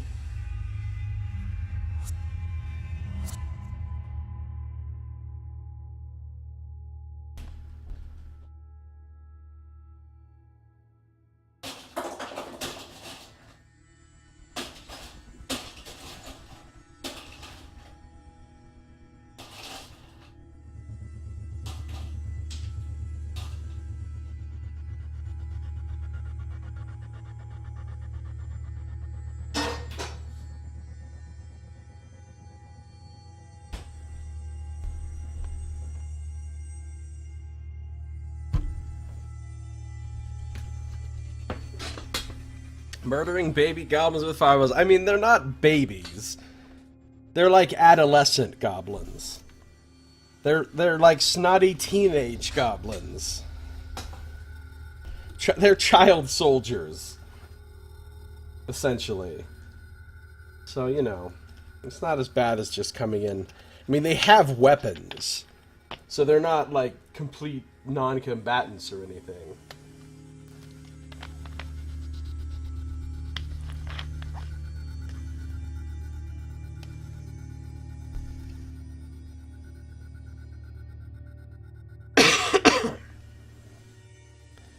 All right.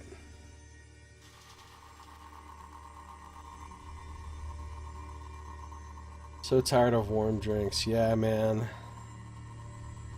That sounds terrible.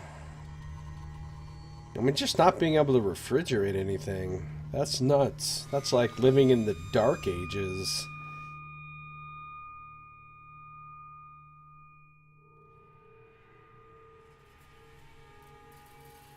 And, like, okay, if it was for a day or two, fine, but this has been going on for a really long time.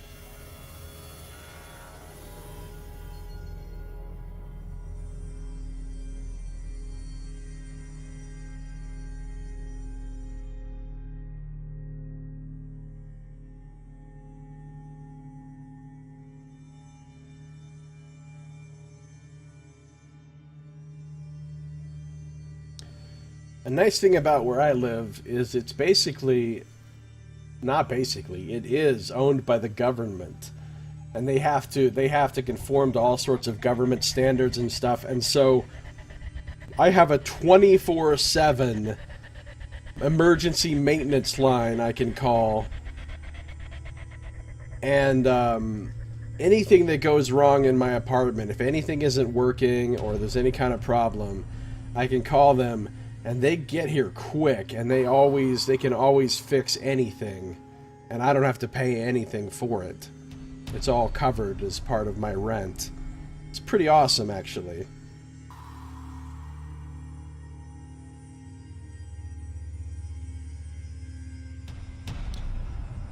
How long does a bowl of ice stay icy in the absence of refrigeration?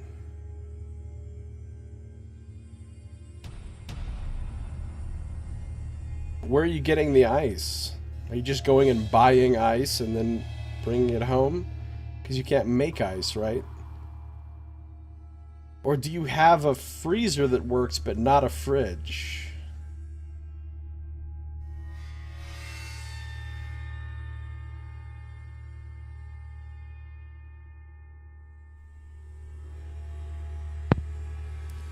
Oh, your freezer still works. Well, that's good. At least if you have ice, that's pretty helpful. I mean, it still sucks that the fridge doesn't work, but having a freezer at least really helps to mitigate how terrible it would be to not be able to chill anything at all.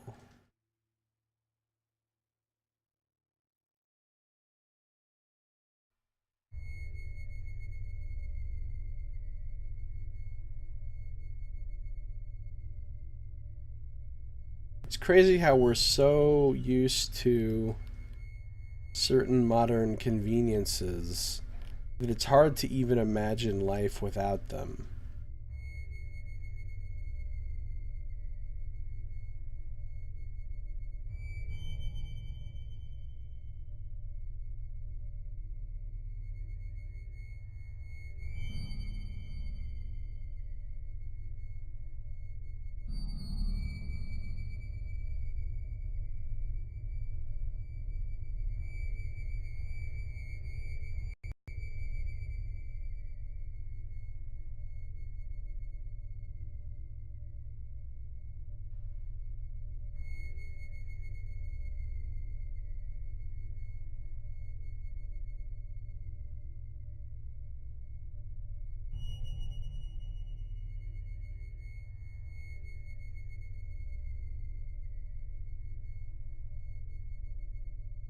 So these rooms were filled with a shitload of enemies, but they've already killed them. That's what all these bugbears and goblins and gloomstalkers here were, all the ones that were in these 3 rooms, but they've already basically cleared these 3 rooms, except for just a couple little crumbs left over here. So they would have had a really big fight here on their hand, but now they don't, because they had a big fight here instead.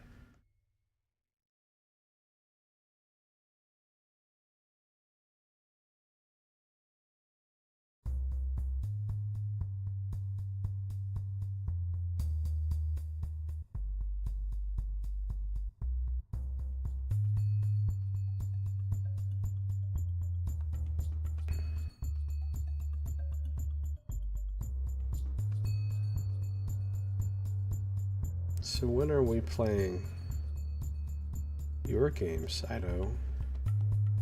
I see a lot of people talking about being open on Monday and Tuesday, but I haven't seen a response from you yet regarding those days.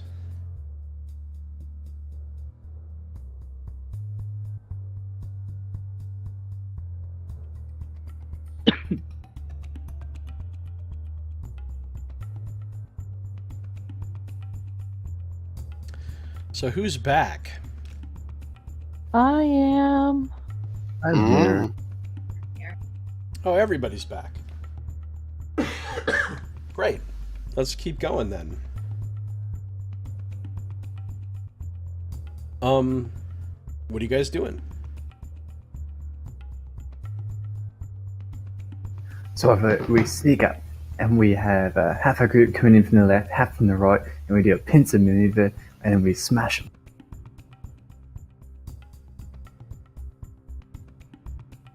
them. Okay. Catchin says, I don't understand. What? Let's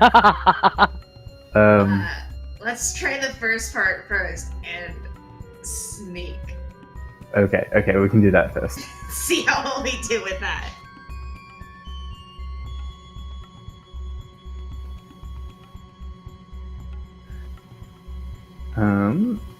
Here, I can take the lead on this so that I can show you where we're going and where to stop and stuff.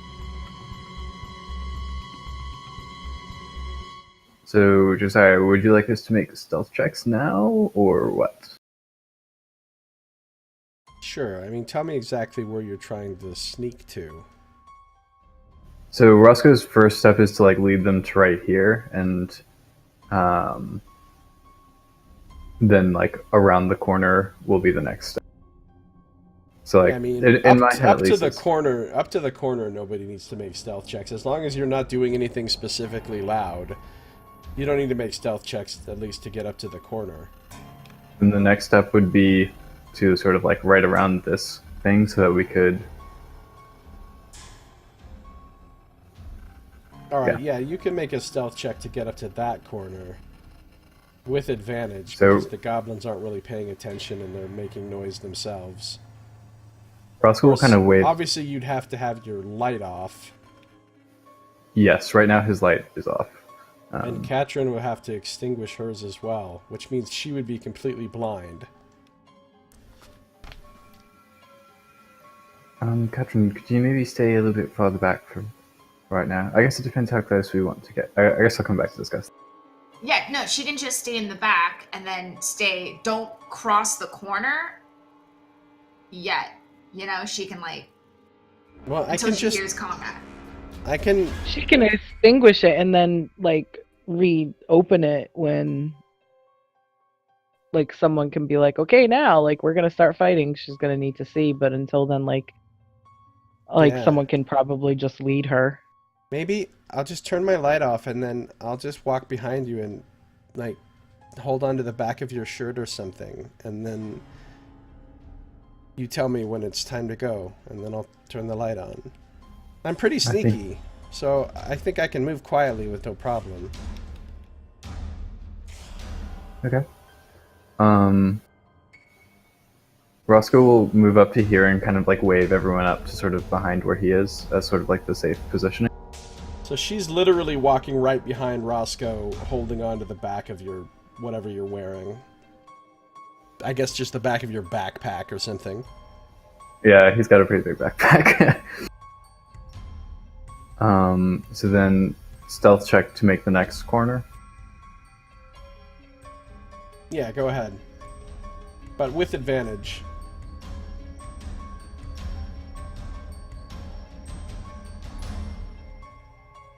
And I guess he might sort of indicate for Katrin to hold on to someone else's. Well, I don't know. She's pretty stealthy, I guess she said. So he'll sort of like quietly get up to right.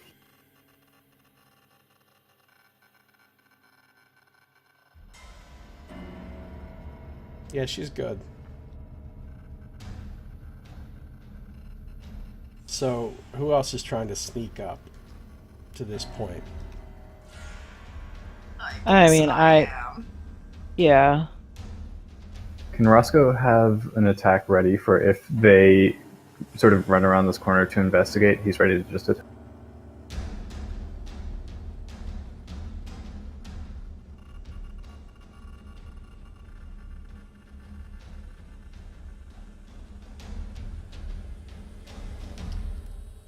Wow, goblins have some terrible perception.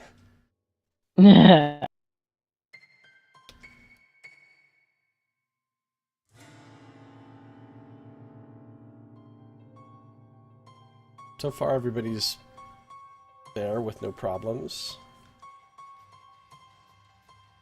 So Roscoe's going to use Awakened Mind to sort of project into sort of sequentially everyone's head. They're right around the corner from where I am, and he's going to like kind of nod upward. And then also say that he doesn't know what's in the door to the south of us. All right, so I want to ask you guys a question about what precedent we'd like to establish here. Do you guys want it to be to where you can ready actions before a combat has started? Or do you not want it to be that way? I guess it depends if there's a surprise round or not. If there's a surprise round that we would get, then I don't think we need to. I don't think we should be able to both ready and have a surprise round, though. That's my thought. Other people can weigh into it, of course. I agree with Roscoe. I think that if like we're like if this is allowing us for a surprise, I know that if Sardick is following us, he has disadvantage, correct, because of his armor on a stealth. Yeah, I'm pretty sure that Splint does have disadvantage. So that would cancel be out my the only advantage that you have. So you'll be rolling it without either advantage or disadvantage, essentially. So if he were to sort of break the stealth with his roll, would we still have a surprise round, or would that nullify the entire surprise round? Well, yeah, because even if they hear a sound, they don't necessarily know they're in combat yet. So if they were to come wandering around the corner to investigate, they still don't actually know you're there. So you could still surprise them, yes. Okay, then I don't think we need held actions at this point. No.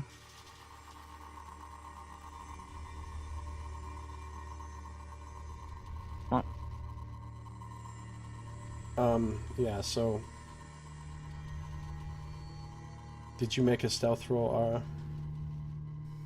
Okay, you're good. And Sardick, go ahead. So yours is without advantage. Oh, you're fine. Ah, okay. So everybody's very sneaky. And now So again- Halaster appears right in front of you and casts a lightning bolt. Oh, no. You're all That's what right, he was lined waiting up. for. So Roscoe will I've been go. waiting this whole time.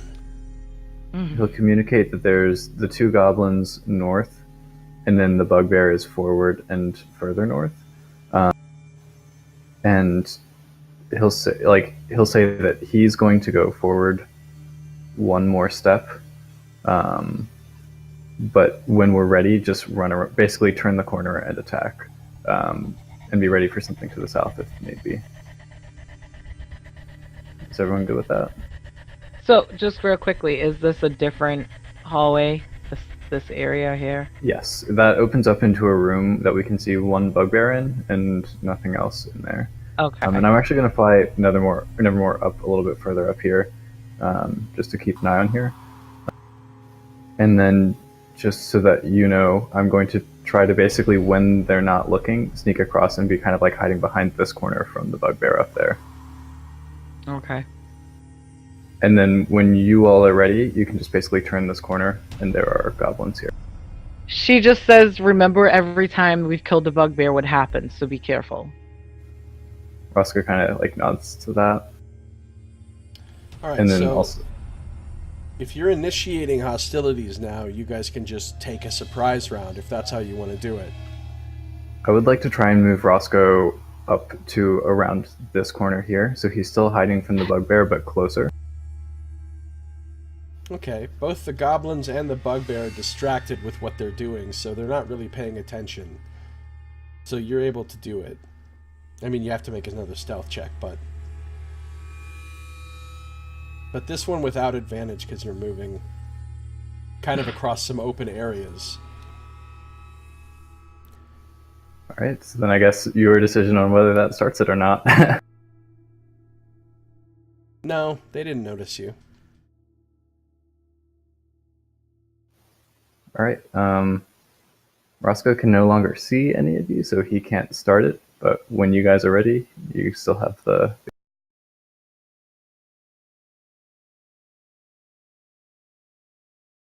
Catcher Ara will look at- Should we Oh, go ahead. roll into initiative? And use that Yeah, as I mean, if you guys are going to or jump is these this- guys, then you're going to need to roll initiative, yeah. But you'll have a surprise round, regardless. Right, yeah. But I think this is it, right? Like, it's go time. Yeah, I think so. So Ara says, do we want more of our melee people to head on first and then range people, or are we all just gonna like barge in like we're in the middle of a war? So I guess as a reminder, Roscoe can't weigh in on this right now, but the two that are up there that we could see were just the very normal goblins. They're The only... they're not even full-grown goblins. Oh,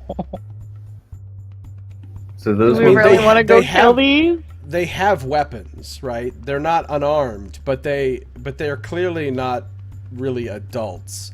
They're like child soldiers, basically. So we could take one and like make it our friend if we wanted to.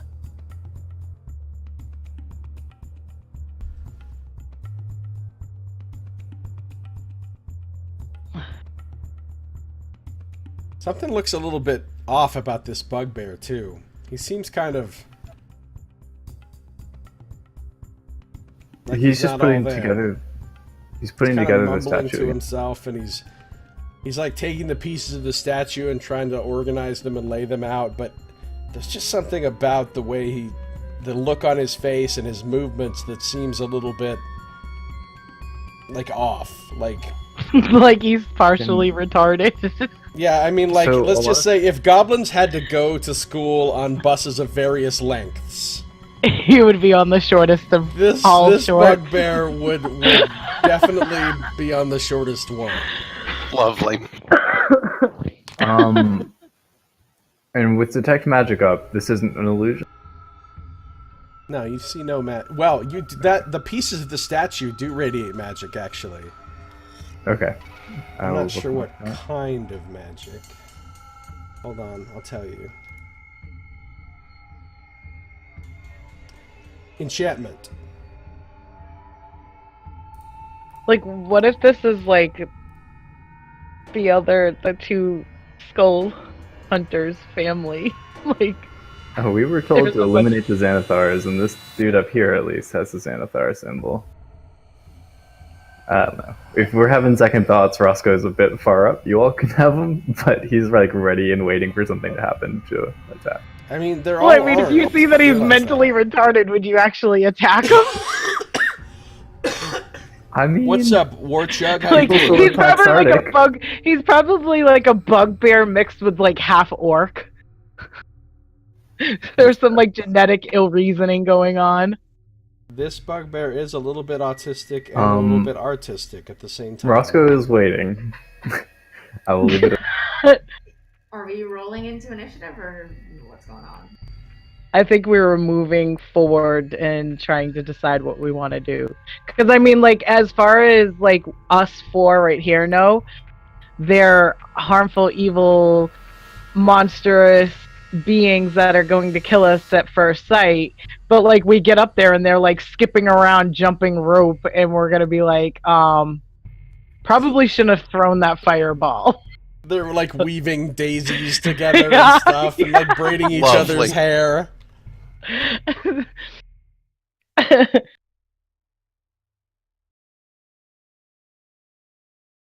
Well, you guys can decide what you're gonna do. If you want to roll initiative and start a surprise round, go for it. If you want to do something else, I don't want to go kill him. Roscoe did describe what they were doing. If that is the thing that would have No, persuaded you to you go talk said that they were doing some sort of like. Well, we can hear And, them all chanting like- now. We can hear Yeah. them chanting.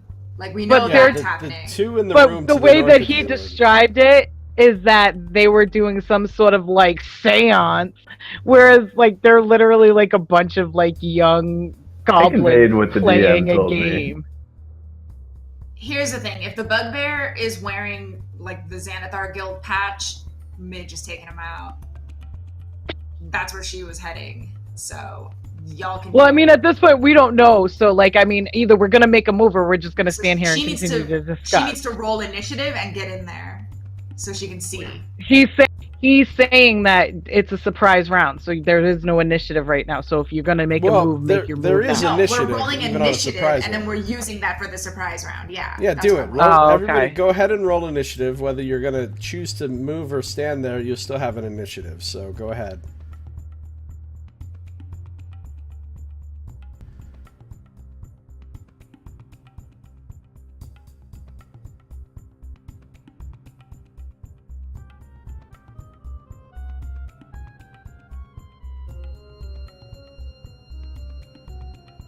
Oh, Roscoe's thing didn't roll on for him.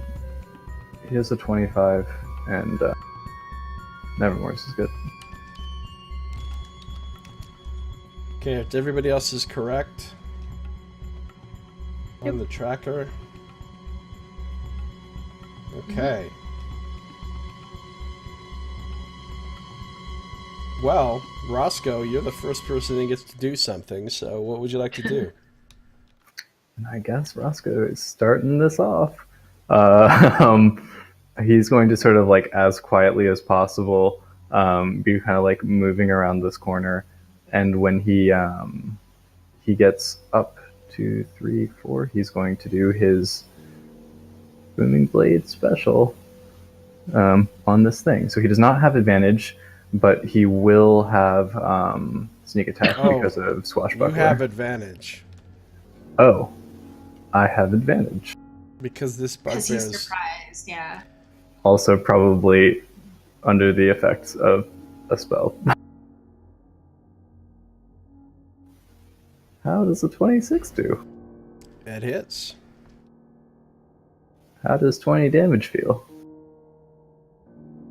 Feels like a lot. Poor guy. All right, so tell me about your blow. Yeah, so Roscoe is kind of like, again, like when he's like out of sight, I think he feels a little bit more comfortable. He has the spell invisibility now. He's not going to actually cast it, but like he's going to start like fade into shadow a little bit more as he kind of like sneaks around outside of this thing, and like in the sort of moments that he's lunging out, he's going to sort of mutter some words that are illegible, but sort of like invoking the King in Yellow. The sort of green thunder will sort of crackle around his rapier, and he will sort of plunge it through the back of this doped up bugbear. And as he sort of pulls out, there will be these like sort of thunderous like tethers from the rapier stuck to him for if he moves again. And he's going to sort of sit there readying another attack. Alright, so approximately 13 years ago, a somewhat deformed bugbear girl was born to disapproving parents, given the nickname Janie, and had a real struggle in her life as she grew up among the bugbears with Down syndrome. But finally she found her place doing artistic tasks, and she found a measure of happiness in her grim, miserable existence putting this statue back together.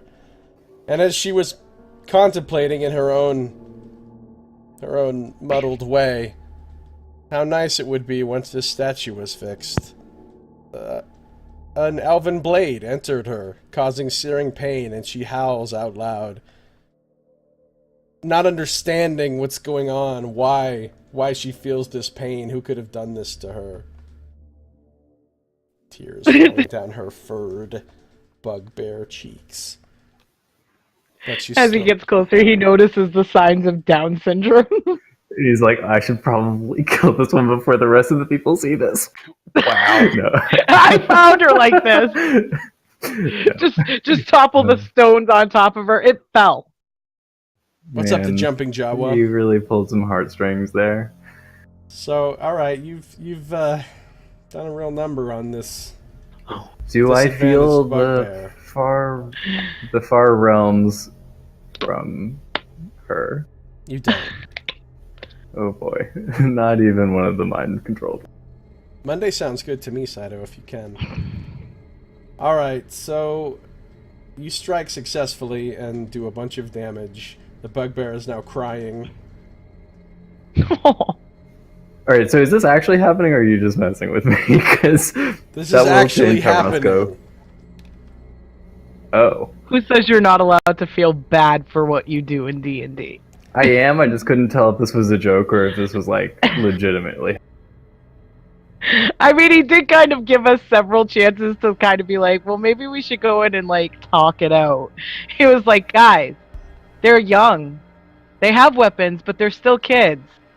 This one looks mildly retarded. I even said it. DM warning, they are not fighters. Don't fight. Oh, I'm aware of what you said, but at the same time, we were walking through this place on full high alert. They're still dangerous monster people, right? They're all the same, right? That's so racist. I'm not saying Roscoe's not about to feel guilt for this. I'm just saying that the initial like, instinct... technically this all takes like a handful of seconds. Like, I don't know how I know Roscoe or anybody else would have been at like assessing the mind or like abilities of any given, creature. Well, honestly, to be fair, like and this 5+ minutes to talk about it, but Roscoe didn't have that time. This is to be sexist. To be fair, the females in this group probably would have noticed the oddities of this particular bugbear before Roscoe would. Yeah, or even Sardick might have too.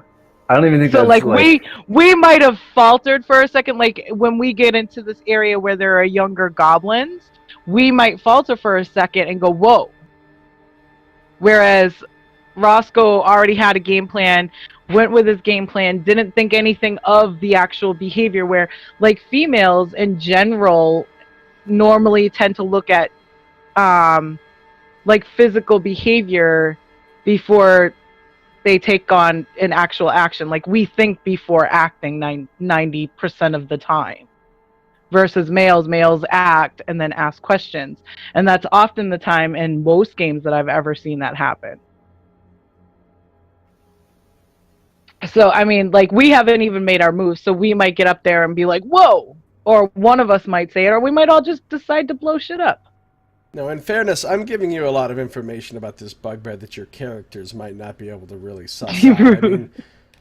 I mean, we obviously don't know that that it rode the short bus and has Down syndrome and wasn't you can loved see by there's its parents. something seems kind of off about it in just its posture, the way it moves its head, the look in its eyes.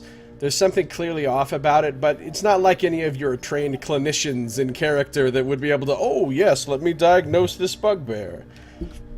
I also assumed that the enhancement statue had something to do with it, and it was currently enhanced or charmed by it. So that is also certainly a possibility, as far as you know. So it's Katrin's turn. She hears the scream and the horrible guttural sound that this bugbear makes, so she knows it's on and cracking. So she lights up her shield and just runs around the corner. And she gets to right here and she just stops. And she sees these two obviously young goblins. I mean, they have weapons on them, but they're not wielding their weapons. And they're playing and having a little game while chanting this little sing-song chant, playing with this skeleton. And she says, there's just two, and they're really little. She kind of points her dagger at him. She says, don't move! But she doesn't strike. I'd say she's readying an action. Okay. In case they do turn hostile. What's Ara gonna do?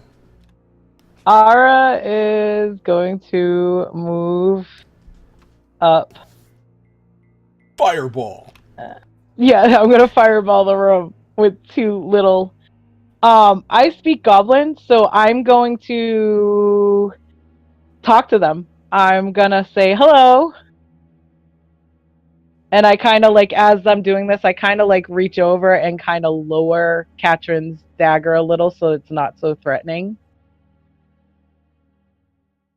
She looks at you kind of curiously.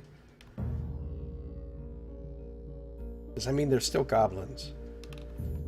They could be dangerous. Well, that's the whole point of me talking to them.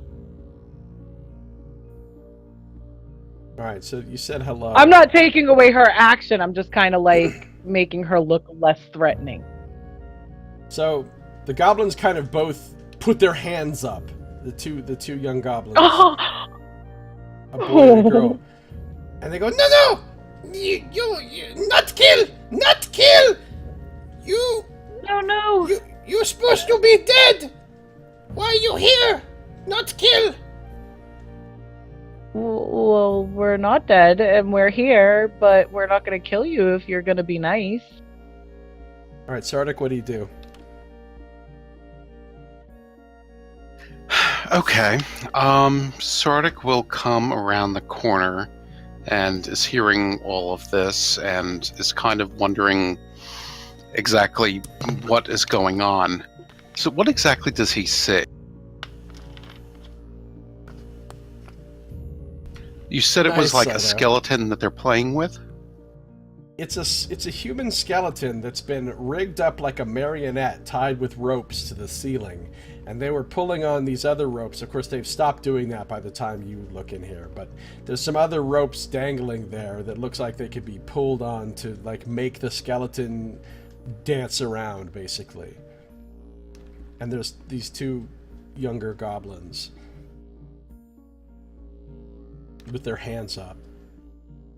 And they're not holding their weapons, correct? No, they have scimitars Okay. on their belts, but they're not wearing. They're not holding them.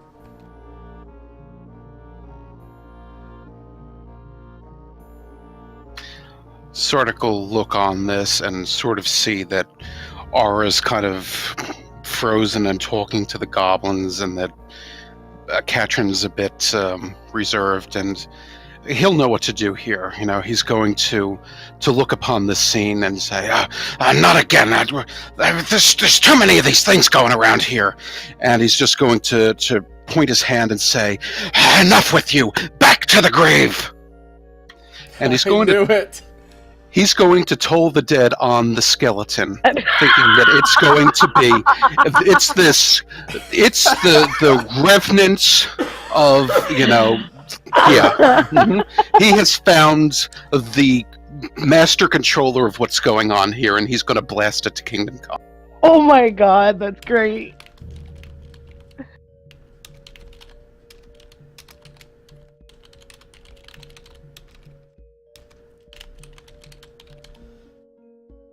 All right. Well, you blast this inanimate skeleton to smithereens. Two goblins shriek, kind of take a step back from it. No kill! No kill!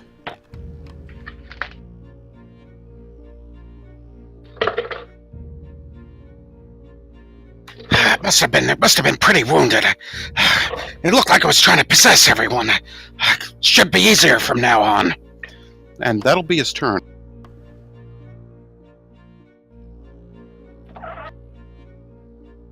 Alright, what's Midge gonna do? Midge cares more about that bugbear than these goblins. But I don't think I can get very far, so... 35 gets me there. I'm gonna use my action to dash so I can get closer. Let me see right.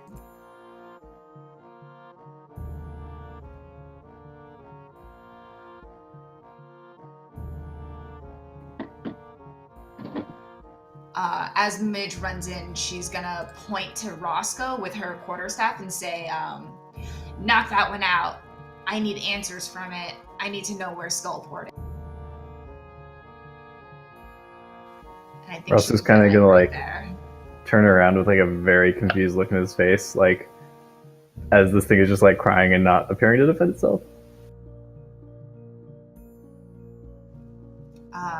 And she'll cast Shillelagh on her staff as a bonus action, but I use my action to dash. So Okay.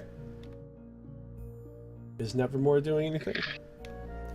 Yeah, I mean... Now's the time for that auto crit! Realistically speaking, Nevermore is going to come up here and do the help action for if Roscoe decides to attack again.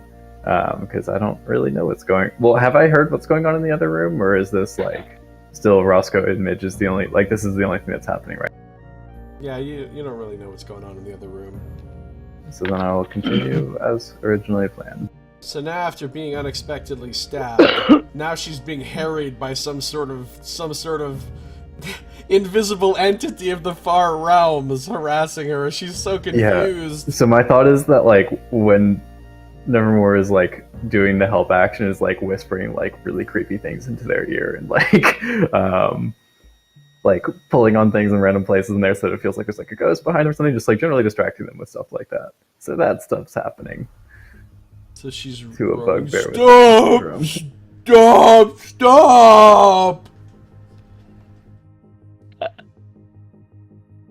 In Goblin, though, so if you don't speak Goblin, you don't know what she's saying. Well, I guess I need to roll initiative for them. Let's see here.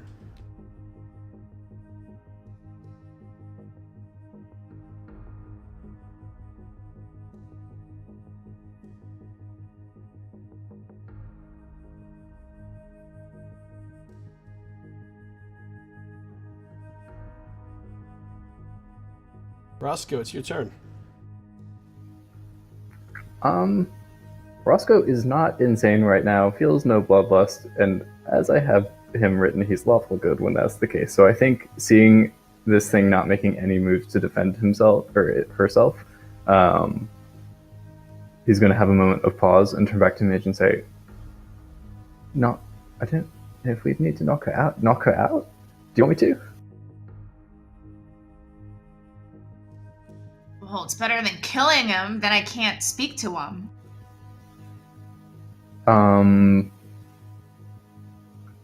Josiah, what are your rules on non-lethal damage? When you reduce someone to 0 hit points, you can choose at that time to knock them out rather than killing them. Okay. And is that only with a melee weapon attack, or is that restricted in any way? Yeah, it's only with a melee attack, I'm pretty sure.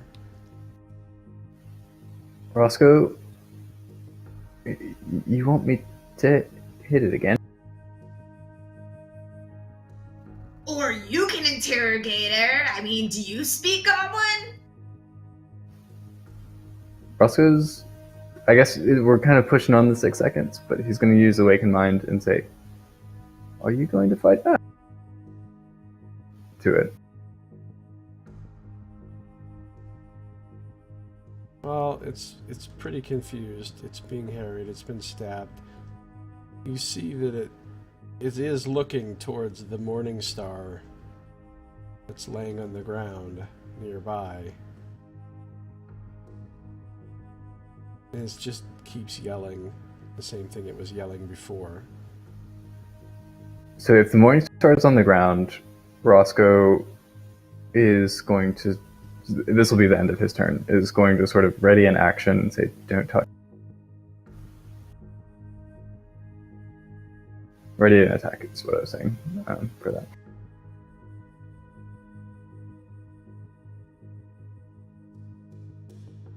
It's okay, I just want to render it unconscious, right? Zab's person in head. But just in that unconscious sort of way.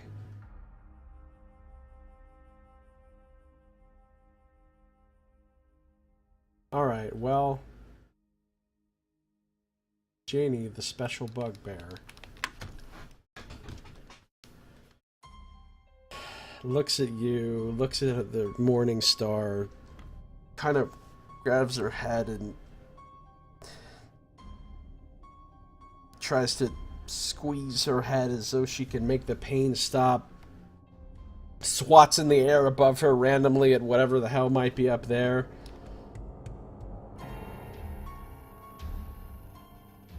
And then she remembers the fact that she is actually a bugbear. There's a certain amount of brutality and aggressiveness that's inborn and also from the culture she was raised in. She's not just gonna let somebody come up and stab her. So she's gonna grab her morning star. Alright, Roscoe will take his attack, and I'll do non-lethal if this will kill her. Okay, go ahead. Does the 17 hit? It does. She doesn't have her shield on right now either. So that is another 20. Oof. Alright, how do you want to do this? So Roscoe, having just warned her not to reach for it, sees her going for it, and his eyes are going to sort of glow the greenish hue again. But this time sort of with the back of his rapier, if you'll let me do this, because I'm not sure how to do non-lethal damage with the front of it. He'll basically sort of like using the pommel of it, like sort of jab it up under her neck and do sort of like a strike at her jugular, hoping to knock her out with that. Alright, well, you think you've successfully knocked her out. She collapses into a heap. Her crying now stopped. Roscoe Blood sort of still turned looking at oozing you. out of the injury you gave her before. You got what you asked for.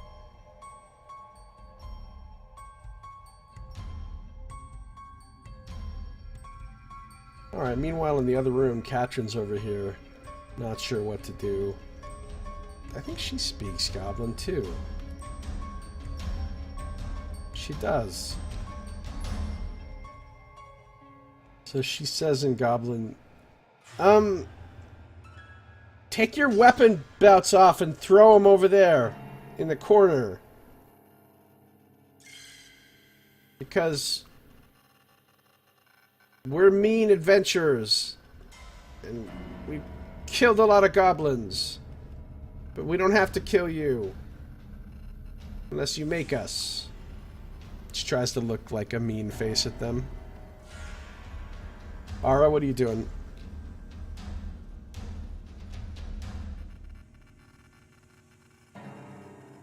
Then you realize the morning star that she was reaching for was actually just a cell phone. Oh man. And I'm a police Nice. officer.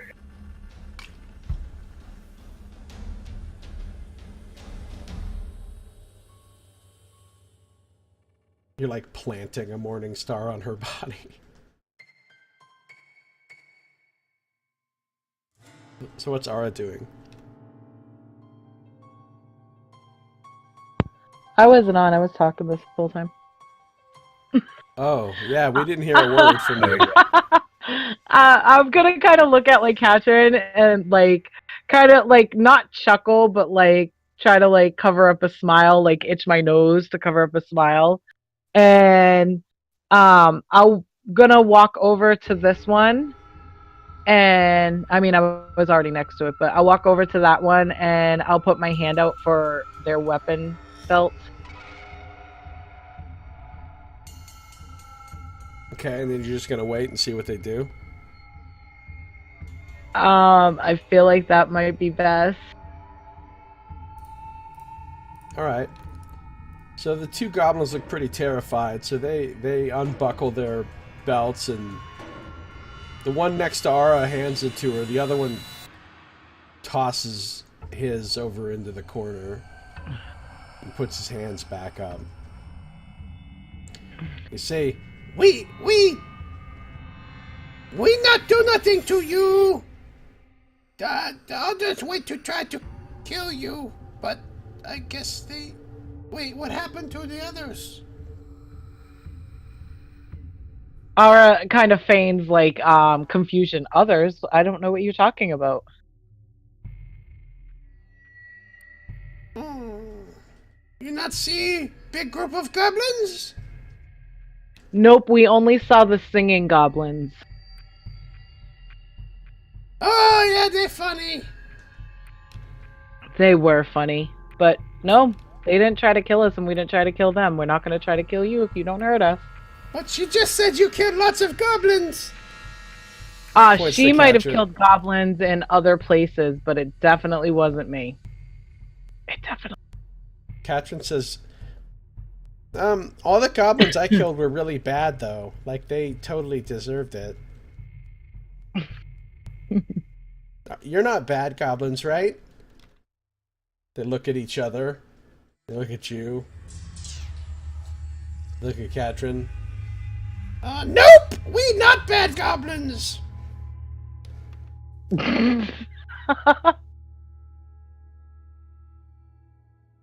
So we're going to behave now, right?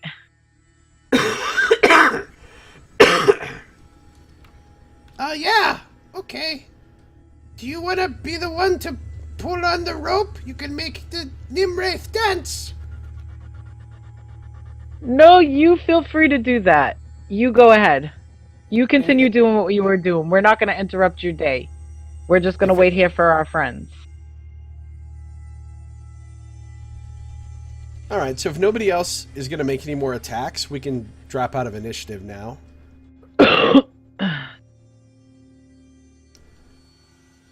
The goblins have surrendered, the bugbear is unconscious, so we don't need to be in initiative at this point. Yeah.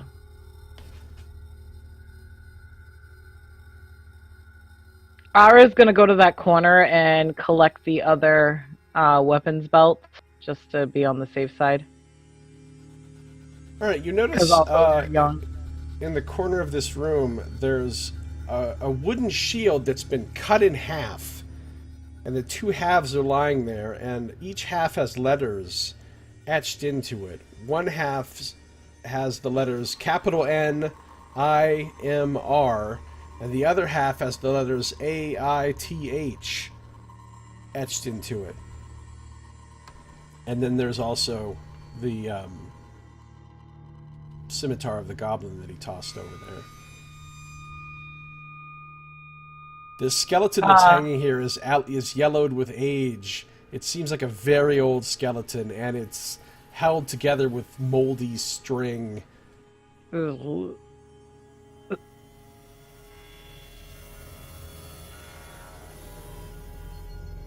I'm gonna collect the shield pieces too. Okay. And I'm gonna tell Katrin to watch them. They're obviously not gonna do anything, and they're pretty helpless from what we can tell. And I'm gonna go and find Midge and Roscoe. Right. Then I think while Ara was doing all of that, Midge would have come up, given Roscoe a nod of like, well done. Does she have rope on her? Roscoe does, so Roscoe can get it out. And he's Okay. also going to take the Morning Star and, like, throw it to the corner so it's not near. Midge has rope too, but Midge is You gonna have your adventurer's rope. Yeah, she's gonna bind the bugbear's like arms, essentially just like tie its arms like against its side, and Okay, sure, you tie it up. then she's gonna. Oh, I think. No, we took a long rest a while ago, so I don't have good berries left. She will healing word the bugbear.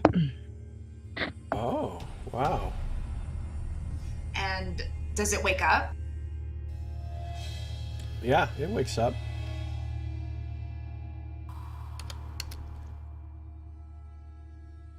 Immediately starts howling in pain, struggling at the ropes, looking around. If it's howling, confusion and Midge.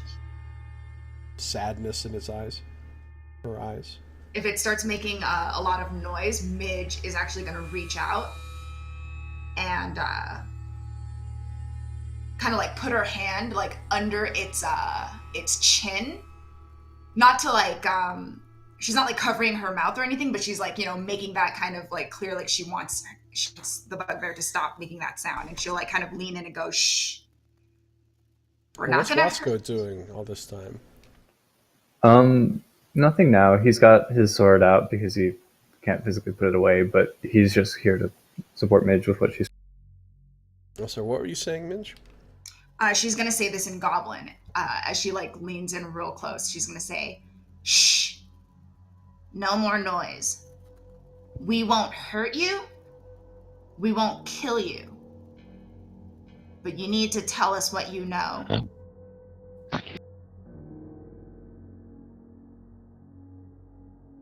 And she's gonna like let go of its chin and see if the bugbear like makes any sort of indication of understanding.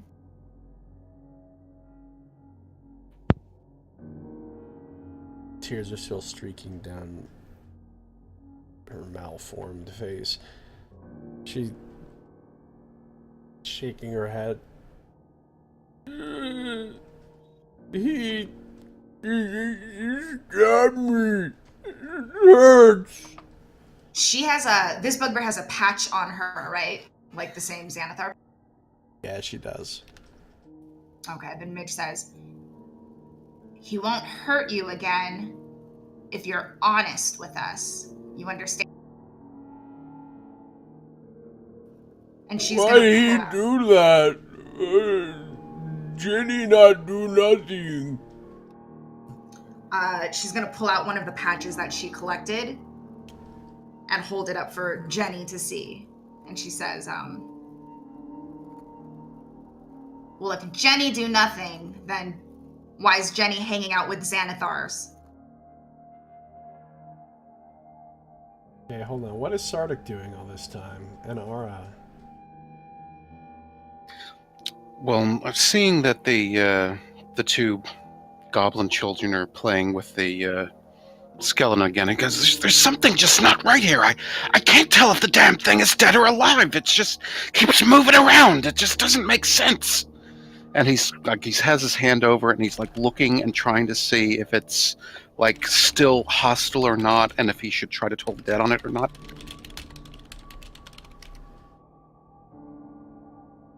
The skeleton? Yeah. Yeah, it's pretty dead. It looks like it's been dead for a very long time.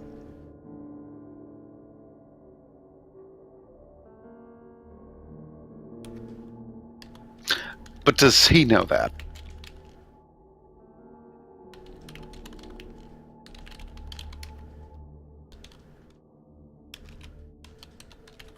What do you mean, does he know that? Yeah, he knows that.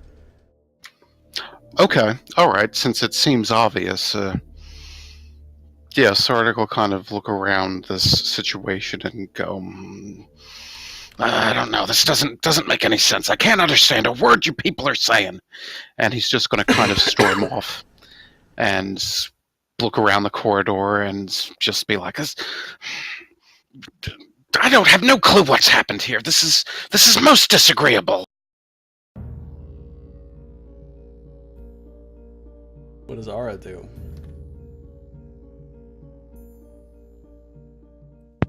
Ara's gonna kind of walk over towards where Roscoe and Midge are, and I'm assuming she would come in during, like, either at the end of that, like, conversation part or the beginning of what's going to happen next. Would I notice, like, the malformation of her compared to most bugbears I've seen in my lifetime? Yeah, I mean, like I said, you can tell there's something off about her. Her features are not quite normal. Okay. And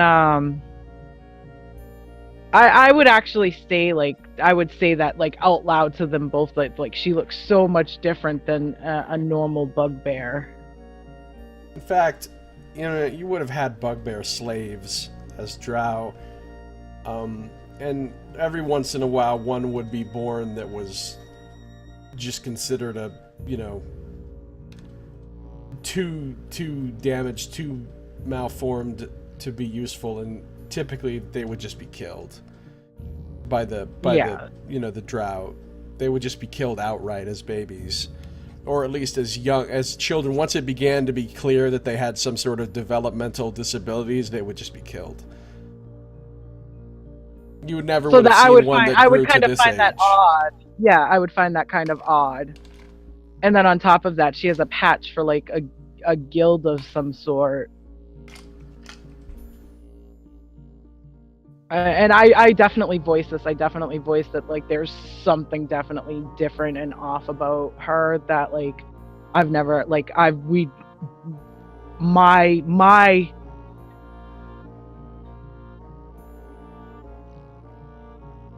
sister.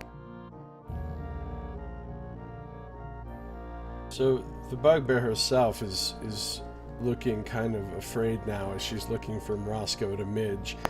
Where Glopnor?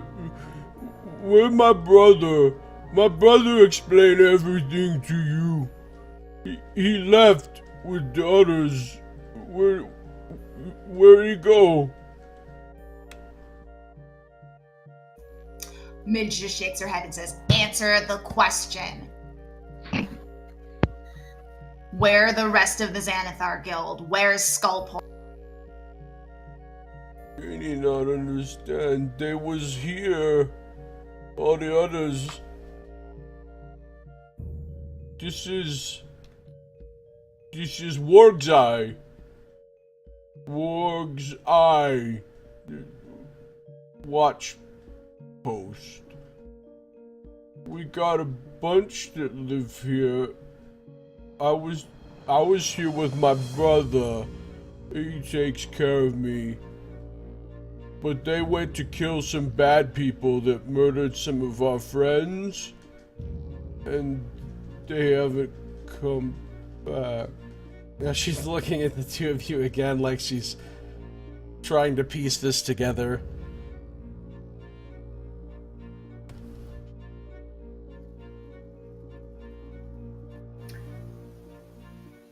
Look, can you understand me? Because they've been speaking in Goblin, I believe.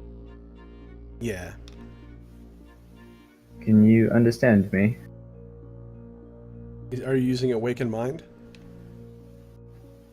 I was just speaking in talking? common at that point. Yeah, I was using common at that point.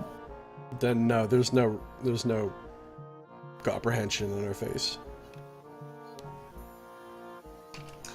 If she continues talking about, like, the watch post and her brothers, Midge is, like, shaking her head again and saying again, forget about your brothers. Skullport, where is it? She just shrugs her shoulders as best she can, tied up.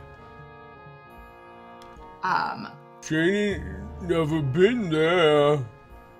I heard them talk about it, but What did they say about it?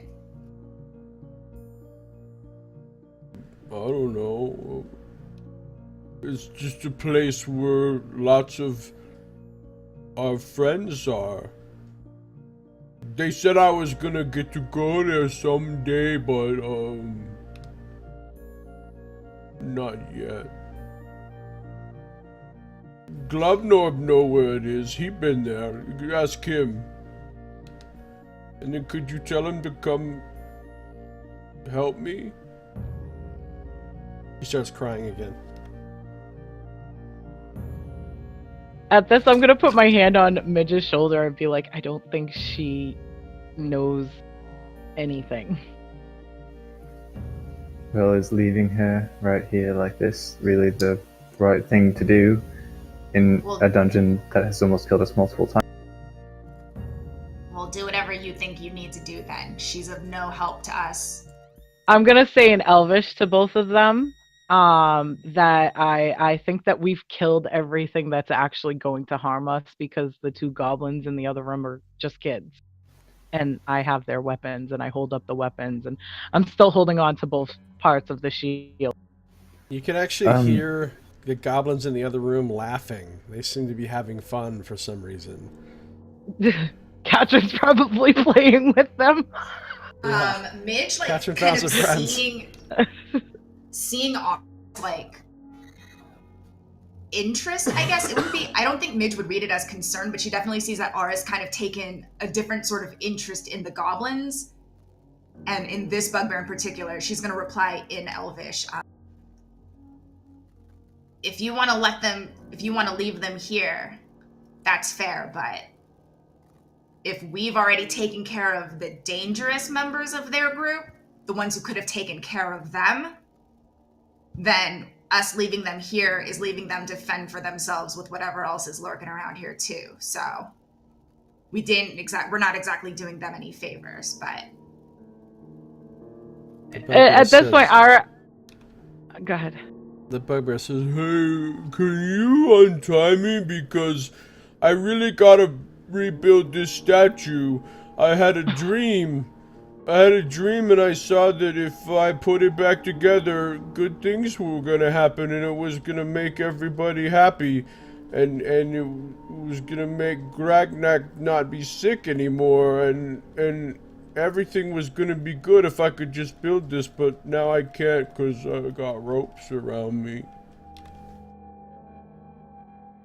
I'm gonna say to Midge and Roscoe again in Elvish that I think that they've been fending for themselves or unaware that they've been fending for themselves, and if we leave them tied up or incapacitated, they have less of a chance. But to kill them, I would feel wrong just outright killing them because Look, they I'm not couldn't saying fend we for themselves. kill them, but what do you think is going to happen when the vampires up north come down and find them? or the carrion crawlers or anything else that we haven't encountered down here. I mean, like, they would have had to do that regardless. And I mean, we weren't thinking when we killed them that we were killing families, that these people had retarded sisters and children. Okay, they weren't thinking about that when they ambushed us either. No, exactly, but I still don't feel that we should, taking them out, it's either take them out or we leave them here. Like, what are we doing? I'm not advocating either one way or the other. What I'm saying is what we've stumbled into is an ecology of its own down here. Just like Waterdeep above us has its own systems and chains of life. There's that down here. And every time we kill something, we're messing with that chain. And we got to deal with that. So right now, and Midge points to this bugbear, we left a gap in the chain and something's going to happen, good or bad. And that's not our problem. As long as we're on the same page then. I'm not advocating we kill her, but I'm not about to help her out either because she's wearing that patch. Ara's going to take out a dagger and cut the patch off. And she looks terrified when you come at her with the dagger. No, and no, I say to no! her, I shush her and I say, I'm not gonna hurt you, I'm not gonna hurt you. And I cut the patch off. And I toss it to Midge because she's been collecting them anyway. And I'm like, well, she doesn't have the patch now. The goblins didn't have the patch. They still have the same fighting chance they would have had if we never found them.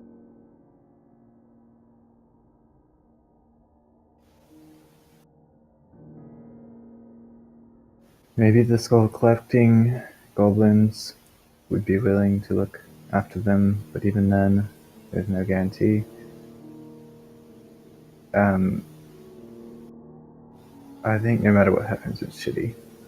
But we also have to remind ourselves that every other one that we've come across has tried to kill us. That we're leaving any mercy is more than fair. And I can't advocate killing something that is absolutely helpless. Like, she had a morning star and she probably could have tried to use it, but she didn't. She cried. no, she did try to use it, which is why we had to. She went for it instinctually, but did she get a chance? I'm asking you. She went for it instinctually, or did she actually get a chance to use it? Well, I wasn't about to find out.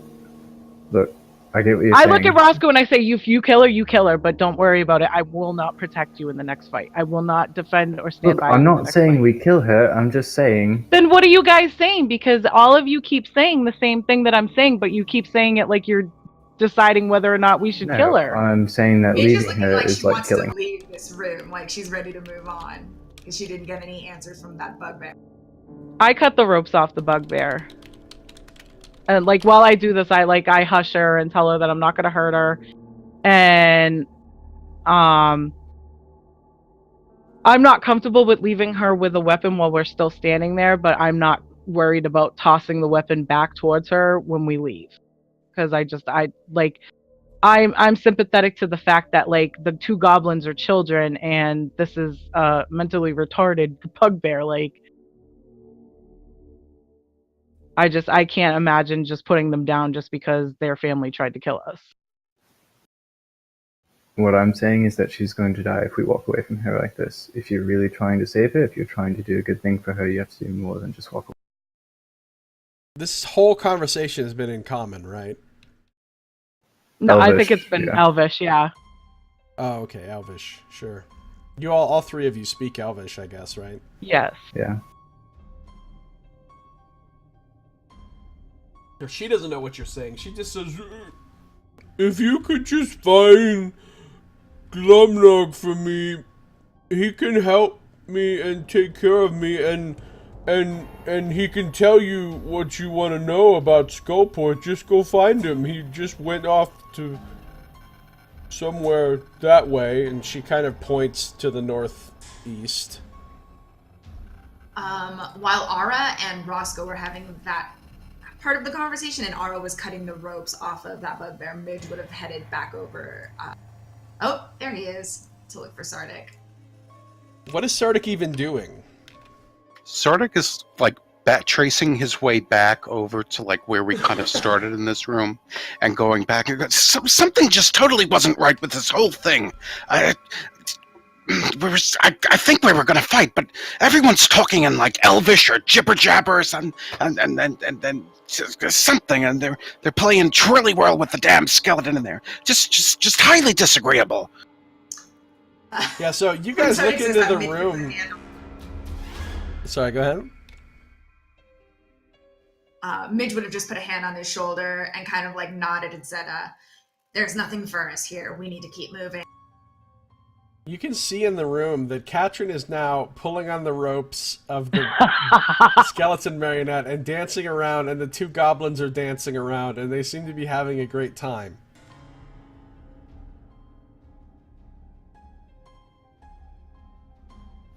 All I'm saying is that she and Roscoe is going to very subtly nod towards the bugbear.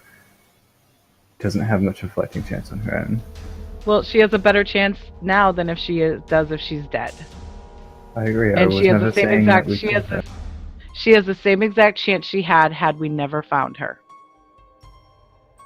All right then. If your conscience is clear, so is mine. My conscience is more clear leaving her here as is. It's not like we're leaving her tied up. I untied her. And as we walk towards this way, I kind of just leave her morning star. Or did you guys grab it? I suggest leaving it in the corner. Yeah, I just put it in so the that corner. she has, Yes. She's Yeah, so back that to she has work a on the weapon. statue now. She's not even worried about the Morning Star. Like, and She's she working on the explains to statue. Roscoe, like, if we had never stumbled upon her, if we'd never come this way, if the wall had fallen down on us and we died, she still would have had the same exact chance she does now. I know. Look, I don't like the fact that I attacked her, but I also don't regret it. It's what I feel like needed to happen. And Ara I just kind of looks at him and goes, is that your conscience feeling bad, or is that just the fact that, like...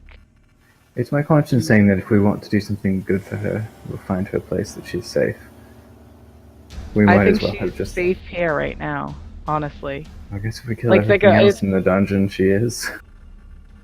I don't think that we're ever going to kill anything else, but I don't think that she could be tied to the Xanathar any more than the goblins can right now. I think the Xanathar might that have been might- the only thing protecting her from down here. Look, I don't know. I really... But I would like to move on at least. I don't think we need to kill her. I don't think we'll get anything more from them. So I'd like... we gotta, like, basically walk back up this hall, and all of us are gonna stop in the hall and just watch Katrin, like, playing with this goblin. Yeah. Midge doesn't even look. Midge, like, glances over, and she's just gonna keep walking.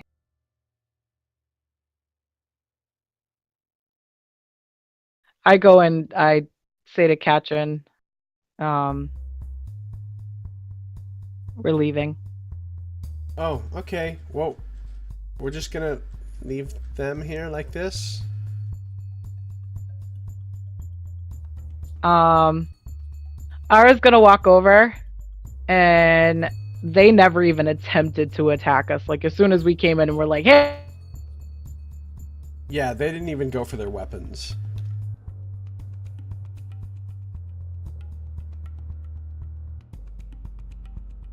They looked scared right out the gate. I mean, you can kind of figure out that there's a reason that these ones were left here when all the rest came to kill you.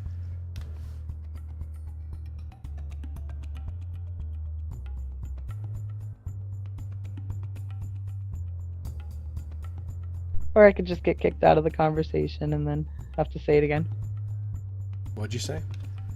Alright, so I'm gonna basically tell them that we're gonna leave their weapons down the hall and we're leaving. That we never intended to harm them, and if we see their family, we'll tell them that you're looking for them. And good luck. Okay, thanks. You're Nice to welcome. meet you, And I Katrin. pat one on the head. It was fun. Thanks for not killing us. Thank Be you. careful. If you go that way, and they point toward the north. You'll see a long hallway with a bunch of mirrors. Don't go in there. Do not go in there.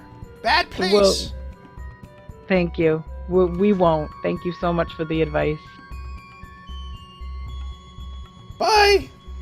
Bye. And I walk down, and I put their weapons kind of at that, like, end of the hall right there. Like, right behind me. Did you take the 2 pieces of the cut in half shield? Yes, I'm carrying that still. Okay. And nobody touched or did anything with the wreckage of the statue, right?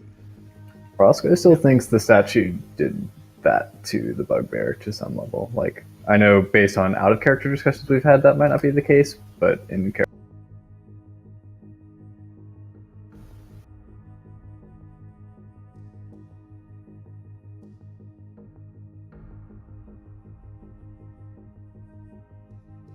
Alright. So Katrin bids farewell to the goblins. And she said, it's kind of nice that we don't have to necessarily kill everything down here. Is Sardick still kind of like doing his freak out, Yes. like his pacing and stuff? I still don't get it. Somehow we ended up in some sort of a goblin nursery. It doesn't make any sense. We walked down here and we went over here, and then crazy things happened. By the way, in the room with the bugbear and the statue, you saw a few like bedrolls and evidence of, large-sized bedrolls, evidence of this is a room where multiple bugbears were sleeping. But there's nothing there. You didn't see any valuables or anything. I mention it quietly to Sardick when he like takes his breath and calms a little. I say that I think we killed their entire family. What do you mean? How did we possibly do something like that? You know all the goblins that are dead in the pillar hall? Saito says, now the party just needs to hope none of them ever go into the circular room lined with the corpses of their loved ones. Nice. Unless they're gonna go like all the way around, because the two goblins warned me about the Hall of Mirrors, so they're not going through there anytime soon or anytime quickly. That's true. That is a natural barrier, basically, for them. Keep in mind, though, that you have seen at least a couple of bugbears go into that hallway willingly. There was one hiding in there. Remember when you fought the carrion crawlers? And there's the first bugbears you fought. One of them actually ran into that hallway as though he was going to get away that way. That was probably her brother. I cooked her brother. Can Midge do a perception check on this door and see if she can hear anything? Yeah, you can. Alright, you don't hear anything. So before we pop this door open, let's go ahead and call it for the night. This is a good place to stop. About 8:30 my time, so this is usually a good place to start winding things down. So yeah, that was a good session. I think some interesting things took place for sure. We'll pick it up back here next time as you check out this other door and move on from here, leaving a few goblinoids alive in your wake. One of them barely alive, but close enough. So I'm going to end this episode here for YouTube, and then we can have a little chat. Awesome. So that's going to do it for this episode. Thank you for watching. This has been Josiah Plays Dungeons & Dragons. This is Beneath the Yawning Portal, Dungeon of the Mad Mage. We'll see you next time.